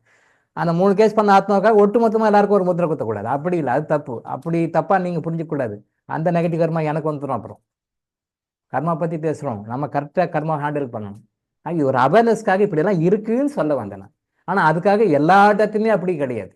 ஒரு உதாரணத்துக்கு சொன்னோம்னா, ஒரு உருவத்தை பார்க்குறோம், இறந்து போன பிறகு ஒரு உருவத்தை பார்க்குறோம், நமக்கு அது என்ன தோணும்? ஐயோ, நம்ம அப்பா வந்தார், இறந்து போன அப்பா வந்தார், அம்மா வந்தார், இல்லை கூட பிறந்தவங்க வந்தாங்க நாம நினைப்போம்.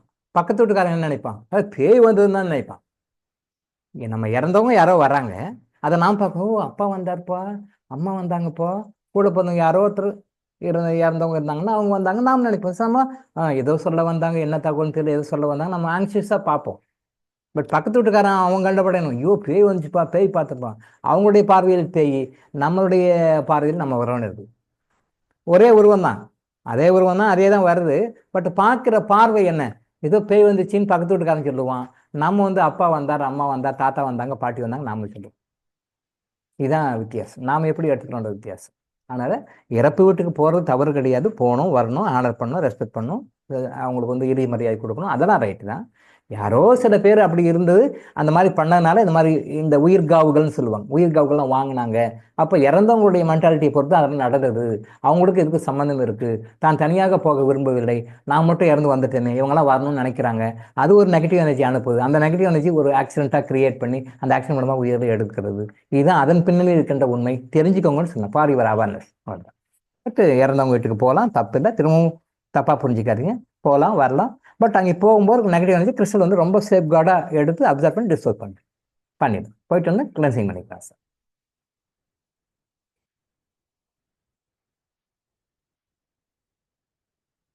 எந்த மாதிரி சூழ்நிலை கிறிஸ்டல் செயலிழக்கும்?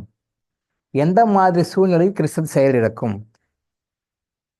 இது என்ன கேள்வி அப்படின்னா, எந்த மாதிரி சூழ்நிலை கடவுள் செயலிழப்பார் அப்படின்னு கேட்குற மாதிரி. கிறிஸ்டல் இஸ் ஈக்குவல் டு கடவுள், கிறிஸ்டல் இஸ் ஈக்குவல் டு இறைவன் சொல்லியிருக்கேன். அப்போ எந்த மாதிரி சூழ்நிலையில் இறைவன் செயலிழப்பார் அப்படின்னா எப்படி இருக்கும்? இறைவன் எத்தனை செயலிழக்க மாட்டார், இறைவன் எத்தனை செயலிழக்க மாட்டார். 24 hours 365 days இந்த உலகம் அழிகிற வரைக்கும் இறைவன் எப்பவுமே ஆக்டிவாக தான் இருப்பார். இந்த உலகத்தை அழிஞ்ச பிறகு திருப்பி புதுசாக உலகத்தையும் அவர் தான் கிரியேட் பண்ண போறார். யுகங்கள் மாறினாலும், யுகங்கள் மாறினாலும், இந்த பிரபஞ்சம் அழிஞ்சு திருப்பி இன்னொரு பிரபஞ்சம் உருவானாலும் கடவுள் எத்தனை சாஸ்வதமாக இருப்பார். அதனால நம்ம வாழ்த்தும் போது கூட சொல்லியிருக்கோம், பிரபஞ்சத்துக்கு நன்றி, பிரபஞ்சத்துக்கு நன்றின்னு தான் சொல்லாதீங்க. ஏன்னா இந்த பிரபஞ்சம் மாதிரி நிறைய பிரபஞ்சம் இருக்கு, இந்த பிரபஞ்சம் மாதிரி நிறைய பிரபஞ்சம் இருக்கு. பிரபஞ்சத்தை கேட்டேன், பிரபஞ்சம் கொடுத்துச்சு, பிரபஞ்சம் நிறைய கொடுக்க ரெடியா இருக்கு, பிரபஞ்சத்துக்கு நன்றின்னா சொல்றீங்க இல்லையா, நிறைய அமைப்புகளை சொல்றாங்க. அது தவறு, இறைவனுக்குன்னு சொல்லுங்க. ஏன்னா பிரபஞ்சம்னா இது மாதிரி நிறைய பிரபஞ்சம் இருக்கு. எந்த பிரபஞ்சத்துக்கு சொல்றீங்க நீங்க? எந்த பிரபஞ்சத்துக்கு சொல்றீங்க? நம்பர் ஏதாவது போட்டிருக்கா, நம்பரிங் இருக்கா? இந்த பிரபஞ்சம், இந்த பிரபஞ்சம், இந்த பிரபஞ்சம் இல்லை. ஆனால் பிரபஞ்சம் சொல்லாதீங்க, இறைவன் சொல்லுங்க. ஏன்னா இறைவன் எட்டர்னல். இந்த உலகம் அழிஞ்சாலும் கூட அடுத்த உலகத்தை, அடுத்த பிரபஞ்சத்தை படைக்கக்கூடிய தகுதியுடையது அது. இதை அமைச்சிட்டு இந்த கலியுகம் முடிஞ்ச 4.5 லட்சம் வருஷம் இருக்கு. இது முடிஞ்ச பிறகு தசாவதாரம்னு சொல்ல வேண்டிய அந்த அவதாரம், கடைசி அவதாரம் அதான். கல்கி அவதாரம் வந்துட்டேன்னு சொல்றாங்க, அதெல்லாம் இல்லை. கல்கி அவதாரத்துக்கு டைம் இருக்கு. அந்த கல்கி அவதாரம் அது அது முடியும், அடுத்தது புதுசாக இருக்கும். அப்பயும் இறைவன் இருப்பார். இறைவன் எட்டர்னல், அவருக்கு பிறப்பும் கிடையாது, இறப்பும் கிடையாது, ஜனனமும் இல்லை, மரணமும் இல்லை. அது இறைவன். நீங்க அப்படி இறைவன் சொல்லுங்க, பிரபஞ்ச சக்தின்னு யூஸ் பண்ணாதீங்க. நான் அடிக்கடி கிளாஸ்ல சொல்லியிருக்கேன். சரியா? அதை நீங்க ஃபாலோ பண்ணுங்க. ஸோ எந்த மாதிரி சூழ்நிலையும் கிறிஸ்டல் செயல் இருக்காது சார். எப்பயுமே அதுக்கு லைஃப் இருக்கும் சார். நம்ம மறைஞ்சிடுவோம், நம்ம வாரிசுகள் மறைஞ்சிடுவாங்க, அடுத்தடுத்த வாரிசுகள் வருவாங்க. உங்களுடைய 100வது தலைமுறையில், 500வது தலைமுறையில், 1000வது தலைமுறையில் கிறிஸ்டல் யூஸ் பண்ணாலும் கூட கிறிஸ்டல் வேலை செய்யும். நம்ம அடுத்த சொல்லிட்டு போகணும், இது இப்படி யூஸ் பண்ணணும்ப்பா, இது இப்படி நல்லது பண்ணும், இது இப்படிலாம் பயன்படுத்தணும் அப்படின்னு நம்ம அடுத்த ஜெனரேஷன் சொல்லிட்டு போகணும். அப்படி சொல்லிட்டு போனோம்னா உங்களுடைய 1000வது தலைமுறையில் பேரம் பேத்தி யூஸ் பண்ணாலும் வேலை செய்யுங்க சார். இது செயலிழக்கும்னு எத்தனையே கிடையாது சார். நம்ம வந்து டிமாண்ட் மட்டும் மாற்றிக்கிறோம். இப்போ ஒரு தேவையை வைக்கிறீங்க, அந்த டிமாண்ட் ஃபுல்ஃபில் ஆச்சு, அதுக்கு பிறகு வேறு டிமாண்ட் ரேஸ் பண்ணிக்கலாம். அதுக்கு ஒரு நன்றி சொல்லிட்டு, இறைவா நன்றின்னு சொல்லிட்டு இன்னொரு டிமாண்ட் வைக்கலாம். ஒரு மேரேஜ்க்காக வைக்கிறீங்க, மேரேஜ் முடிஞ்ச பிறகு நன்றி சொல்லிட்டு வேறு வச்சுக்கலாம். குழந்தை நல்லபடியாக பிறக்கணும் வைக்கிறீங்க, குழந்தை நல்லபடியாக பிறந்தது, அப்புறம் நன்றி சொல்லிட்டு வேறு வச்சுக்கலாம். ஹெல்த் ஆரோக்கியத்துக்காக வைக்கிறீங்க, அந்த ஆரோக்கியம் நல்ல நார்மலான பிறகு ஒரு நன்றி சொல்லிட்டு வேறு வச்சுக்கலாம். ஸோ டிமாண்ட்ஸ் வந்து எத்தனை டிமாண்ட் நல்லா மாற்றி மாற்றி சொல்லிக்கலாம் சார். வாழ்க்கையில் தேவைகள் அதிகமாக இருக்கும். ஒரு தேவை முடிஞ்ச பிறகு இன்னொரு தேவை வரும், ஒரு தேவை முடிஞ்ச பிறகு இன்னொரு தேவை வரும், இன்னும் ஒரு தேவை முடிஞ்ச பிறகு இன்னொரு தேவை வரும். எத்தனை தேவைகள் வந்தாலும் அப்பப்போ நீங்கள் அதை ஃபுல்ஃபில் பண்ணி அது ஒரு சாட்டிஸ்ஃபை ரிசல்ட் கொடுத்த பிறகு நன்றி சொல்லிட்டு வேறு டிமாண்ட் வச்சுக்கலாம். கோரிக்கைகளை மாற்றி மாற்றி மாற்றி மாற்றி வச்சுக்கலாம், தப்பு கிடையாது, தாராளமாக வைக்கலாம். பட் வந்து எத்தனை ஜென்மங்கள் ஆனாலும், எத்தனை யுகங்கள் ஆனாலும் கிறிஸ்டல் இந்த பூமி இருக்கிற வரைக்கும் வேலை செய்யும் சார். சரியா? அதுதான் திரும்பவும் சொல்கிறேன். எந்த மாதிரி சூழ்நிலையில் கடவுள் செயலிழப்பார் அப்படின்னு கேட்டால் என்ன ஆன்சரோ அதுதான் இருக்குது. அதுக்கு வந்து டைம் எல்லாம் கிடையாது, எப்பயுமே ஆக்டிவாகவே இருக்கும் சார். நம்ம அதை எந்த அளவுக்கு யூஸ் பண்ணிக்கிறோம்னு பொறுத்து, நாம் யூஸ் பண்ணாலும் அது ஆக்டிவாக தான் இருக்கும். நம்ம எந்த அளவுக்கு அதை யூஸ் பண்ணிக்கிறோமோ அது நம்முடைய புத்திசாலித்தனம், அது நம்முடைய குட்கர்மா. நம்முடைய குட்கர்மா எவ்வளோ கூட இருக்கோ அவ்வளோ கூட அதை நாம் யூஸ் பண்ணிக்குவோம். அது ரெடி, அது செய்யறதுக்கு ரெடி. நான் இப்போடு சொல்லியிருக்கோம், கிறிஸ்டலுடைய பர்சன்டேஜ் பெனிஃபிட்ஸில் நான் 2% தான் சொல்லியிருக்கேன், இன்னும் 98% சொல்லலை. 98% சொல்லலை. சித்தர்கள் அனுமதியோட அப்பப்போ வாய்ப்பு கிடைக்கும்போது பர்மிஷன் கொடுக்கும்போது நான் சொல்லுவேன். இப்போ சொல்லிக்கிறதா 2% தான். இன்னும் 98% ஹிடன் சோர்ஸாக இருக்குது, ஹிடன் ட்ரெஷராக இருக்குது. ஹிடன் சோர்ஸ், ஹிடன் ட்ரெஷர் எப்படி வேணாலும் சொல்லலாம், அப்படி இருக்குது. பட் அதை நம்ம நம்மளுடைய குட்கர்மா அதிகம் ஆகும் பொழுது, நம்ம கர்மா அதிகம் ஆகும்பொழுது அதை பயன்படுத்திக் கொள்வதற்கான வாய்ப்புகள் நமக்கு வரும். இப்போ யாருக்கும் அந்த அளவுக்கு இல்லை அப்படின்றதுனால நம்ம யாருக்கும் சொல்லலை, 2ஓட நிறுத்திக்கிறோம். அப்போது அந்த அளவுக்கு நம்மளோட ஆத்மா பக்குவம் அடையும் பொழுது நம்மளுடைய குட்கர்மாவுடைய விகிதம் வந்து பர்சன்டேஜ் வந்து அதிகமாக அதிகமாக இந்த கிறிஸ்டல் ஒன்று எப்படியெல்லாம் பயன்படுத்தினாலும் நம்ம அடுத்தடுத்த வகுப்புகளில் பின்வரும் காலங்களில் நம்ம சொல்லிக் கொடுப்போம். சரியா? ஸோ எல்லா சூழ்நிலையும் பயன்படுத்து. கிறிஸ்டலின் காலம் எத்தனை ஆண்டுகள் இருக்கும்? இந்த கொஸ்டினுக்கு ஆன்சர் இதிலே வந்துருச்சுன்னு நினைக்கிறேன். கிறிஸ்டலின் காலம் எத்தனை ஆண்டுகள் இருக்கும்? இந்த கொஸ்டின் வந்து இப்போ சொன்னதே ஆன்சர் வந்துருச்சு. ஏன் அதுக்கு no expiry date, no lifetime. இந்த பிரபஞ்சம் அழிகிற வரைக்கும் இருக்கும்.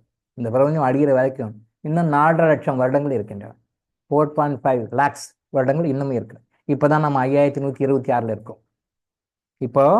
இப்போ இந்த வருஷம் விஸ்வாவசு வருடம், இந்த வருடம் நம்ம வந்து 5126வது வருடத்தில் இருக்கின்றோம். இன்னும் 4.5 லட்சம் வருடங்கள் இருக்கின்றன. இன்னமும் கலியுகம் இருக்கு, பார்த்துக்கோங்க. சரியா? அது ஃபுல்லாகவே ஒர்க் பண்ணு சார். நான் கிறிஸ்டல் பயன்படுத்துவதை மற்றவரிடம் சொல்லலாமா? சொல்லலாம், தப்பில்லை, சொல்லலாம். நான் கிறிஸ்டல் பயன்படுத்துகிறேன் அப்படின்னு சொல்லலாம், தாராளமாக சொல்லலாம். அப்போ நீங்கள் அவங்க கையில் கிறிஸ்டல் கொடுக்குறீங்க, அவங்க பார்க்குறாங்க அப்படின்னு சொல்லி அவங்க பார்த்துட்டாங்கன்னா உடனே கிளென்சிங் போட்டுக்கலாம். இப்போது அப்படியா நீ யூஸ் பண்ணுறியா, காட்டு பார்க்கலாம், அப்படியே யூஸ் பண்ணுற அப்படின்னு சொல்லி அவங்க கேட்டாங்கனால நீங்கள் எடுத்து காட்டுங்க, பார்த்தாலும் தொட்டாலும் அதை உடனே நீங்கள் கிளென்சிங் போட்டுக்கணும். அப்படியா, ரைட், ஓகே, காட்டுங்க, பார்க்கட்டும், கையில் எடுத்து பார்க்க, ஓ இப்படியா, இப்படி ஒன்று யூஸ் பண்ணுறீங்களா, இப்படி ஒன்று சொல்கிறாரா, ஓகே அப்படியா, சரி அப்படின்னு சொல்லி கொடுத்துட்டாலும் அதை வாங்கிட்டு போய் முதல்ல கிளென்சிங் போட்டுக்கணும். பிகாஸ் அவங்களுடைய எனர்ஜியை அதை அப்சர்வ் பண்ணிக்கும். என்ன அப்சர்வ் பண்ணும்?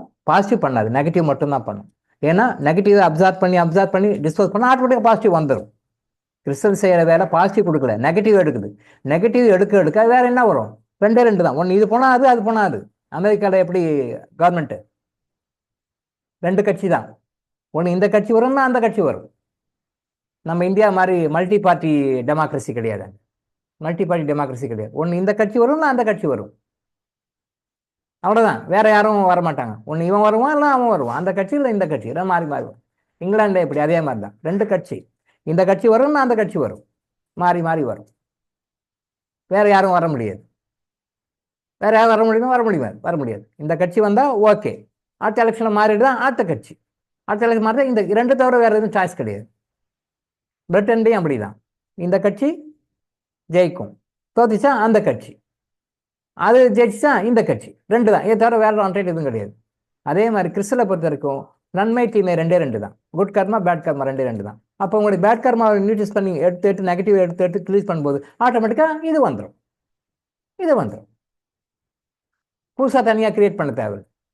அப்போது நெகட்டிவ் எனர்ஜி அது கிரியேட் பண்ணாமல் பாசிட்டிவ் எனர்ஜியை மட்டும் மெயின்டைன் பண்ணுற மாதிரி பண்ணுது அப்படின்னா நெகட்டிவ் எனர்ஜி எடுக்க நெகட்டிவ் உங்கள்கிட்ட இருக்கிற நெகட்டிவ் இழுத்துக்கிட்டே இருக்கும். 24 hours 365 days உங்கள்கிட்ட இருக்கிற நெகட்டிவ் இழுத்துக்கிட்டே இருக்கும். எப்படி நம்ம அழுக்காகிறோம், காலில் குடிக்கிறோம், காலில் குடிக்கிறோம். அது சம்மர் டைமில் ஒரு நாளைக்கு 2 டைம் 3 டைம் கூட குடிக்கும். பிகாஸ் அழுக்காகிறோம் குடிக்கிறோம். அதே தான் கிறிஸ்டல்டையும். ஸோ நெகட்டிவ் எனர்ஜி அப்சார்ப் பண்ணிக்குது, குளிக்கிறோம். நெகட்டிவ் எனர்ஜி அப்சார்ப் பண்ணிக்குது, குளிக்கிறோம். அதே மாதிரி குளிப்பாட்டுக்கிறோம். இங்கே நாம் குளிக்கிறோம், கிறிஸ்டலை குளிப்பாட்டுக்கிறோம், கிளன்சிங் பண்ணுற குளிப்பாட்டுறோம். இது நம்ம லைவாக இருக்கோம், நம்ம குளிக்கிறோம், அதை வந்து குளிப்பாட்டுறோம். அவ்வளோதான் விஷயம். சொன்னால் நெகட்டிவ் அப்சார்ப் பண்ணிகிட்டே இருக்கும், அதை கிளன்சிங் பண்ணி வச்சுக்கணும். சரியா?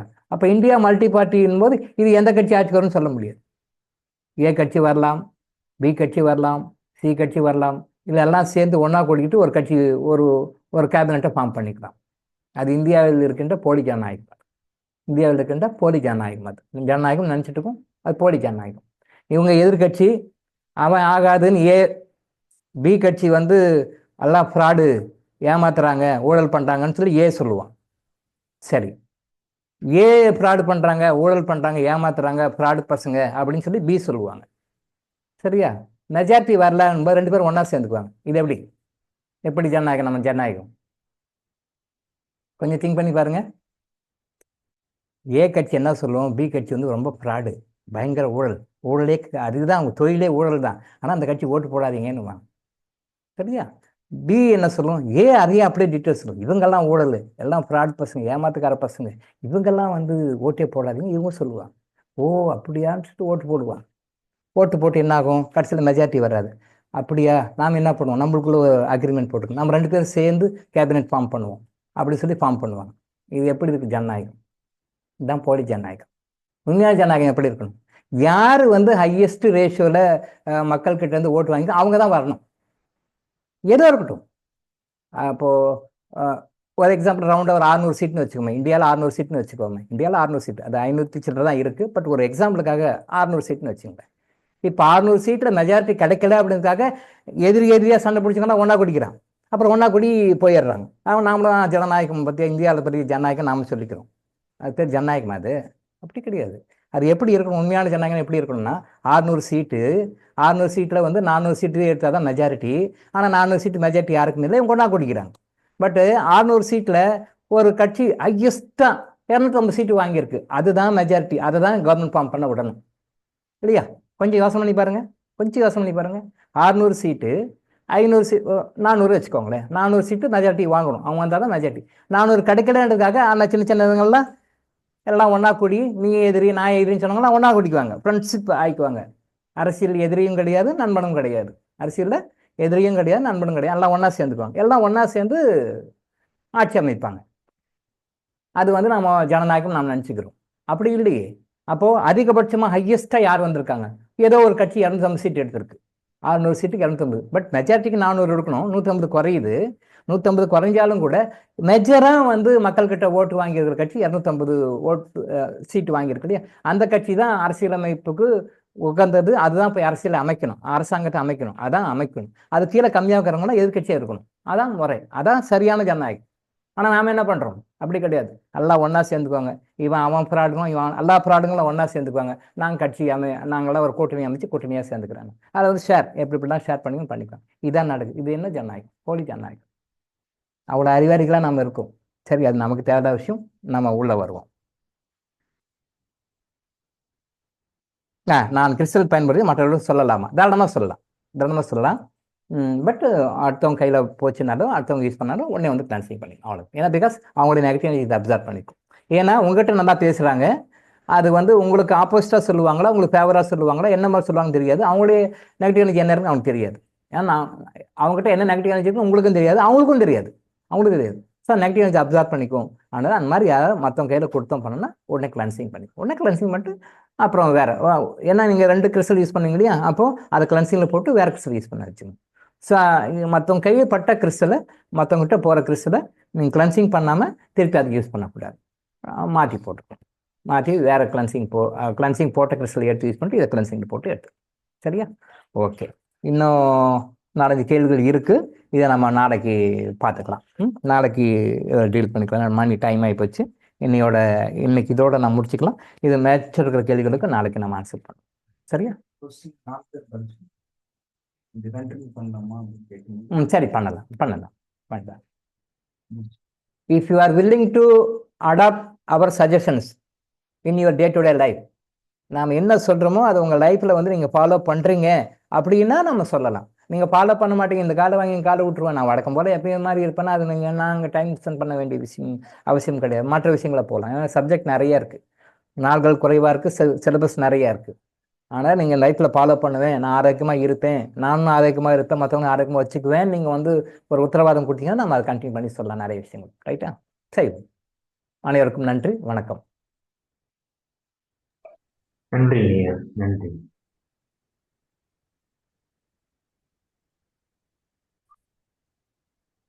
நன்றி ஐயா. நிறைய பாப்பப் மெசேஜ்.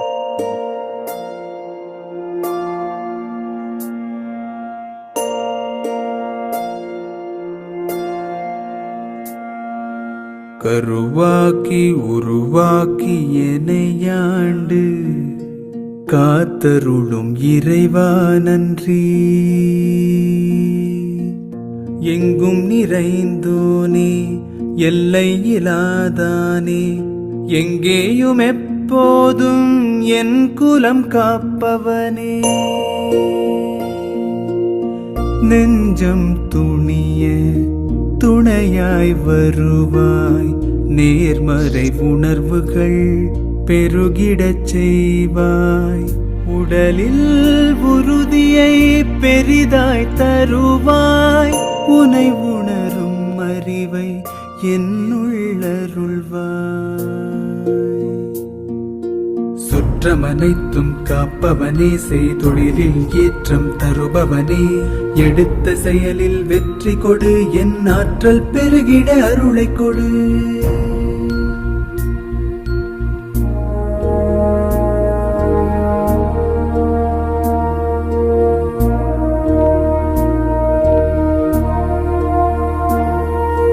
கருவாக்கி உருவாக்கி எனையாண்டு காத்தருளும் இறைவா நன்றி. வல்லமை தந்து நீ வளர்ச்சி கொடு, அகத்திலும் புறத்திலும் மலர்ச்சி கொடு. வளர்ச்சி கொடு, மலர்ச்சி கொடு, வளர்ச்சி கொடு, மலர்ச்சி கொடு.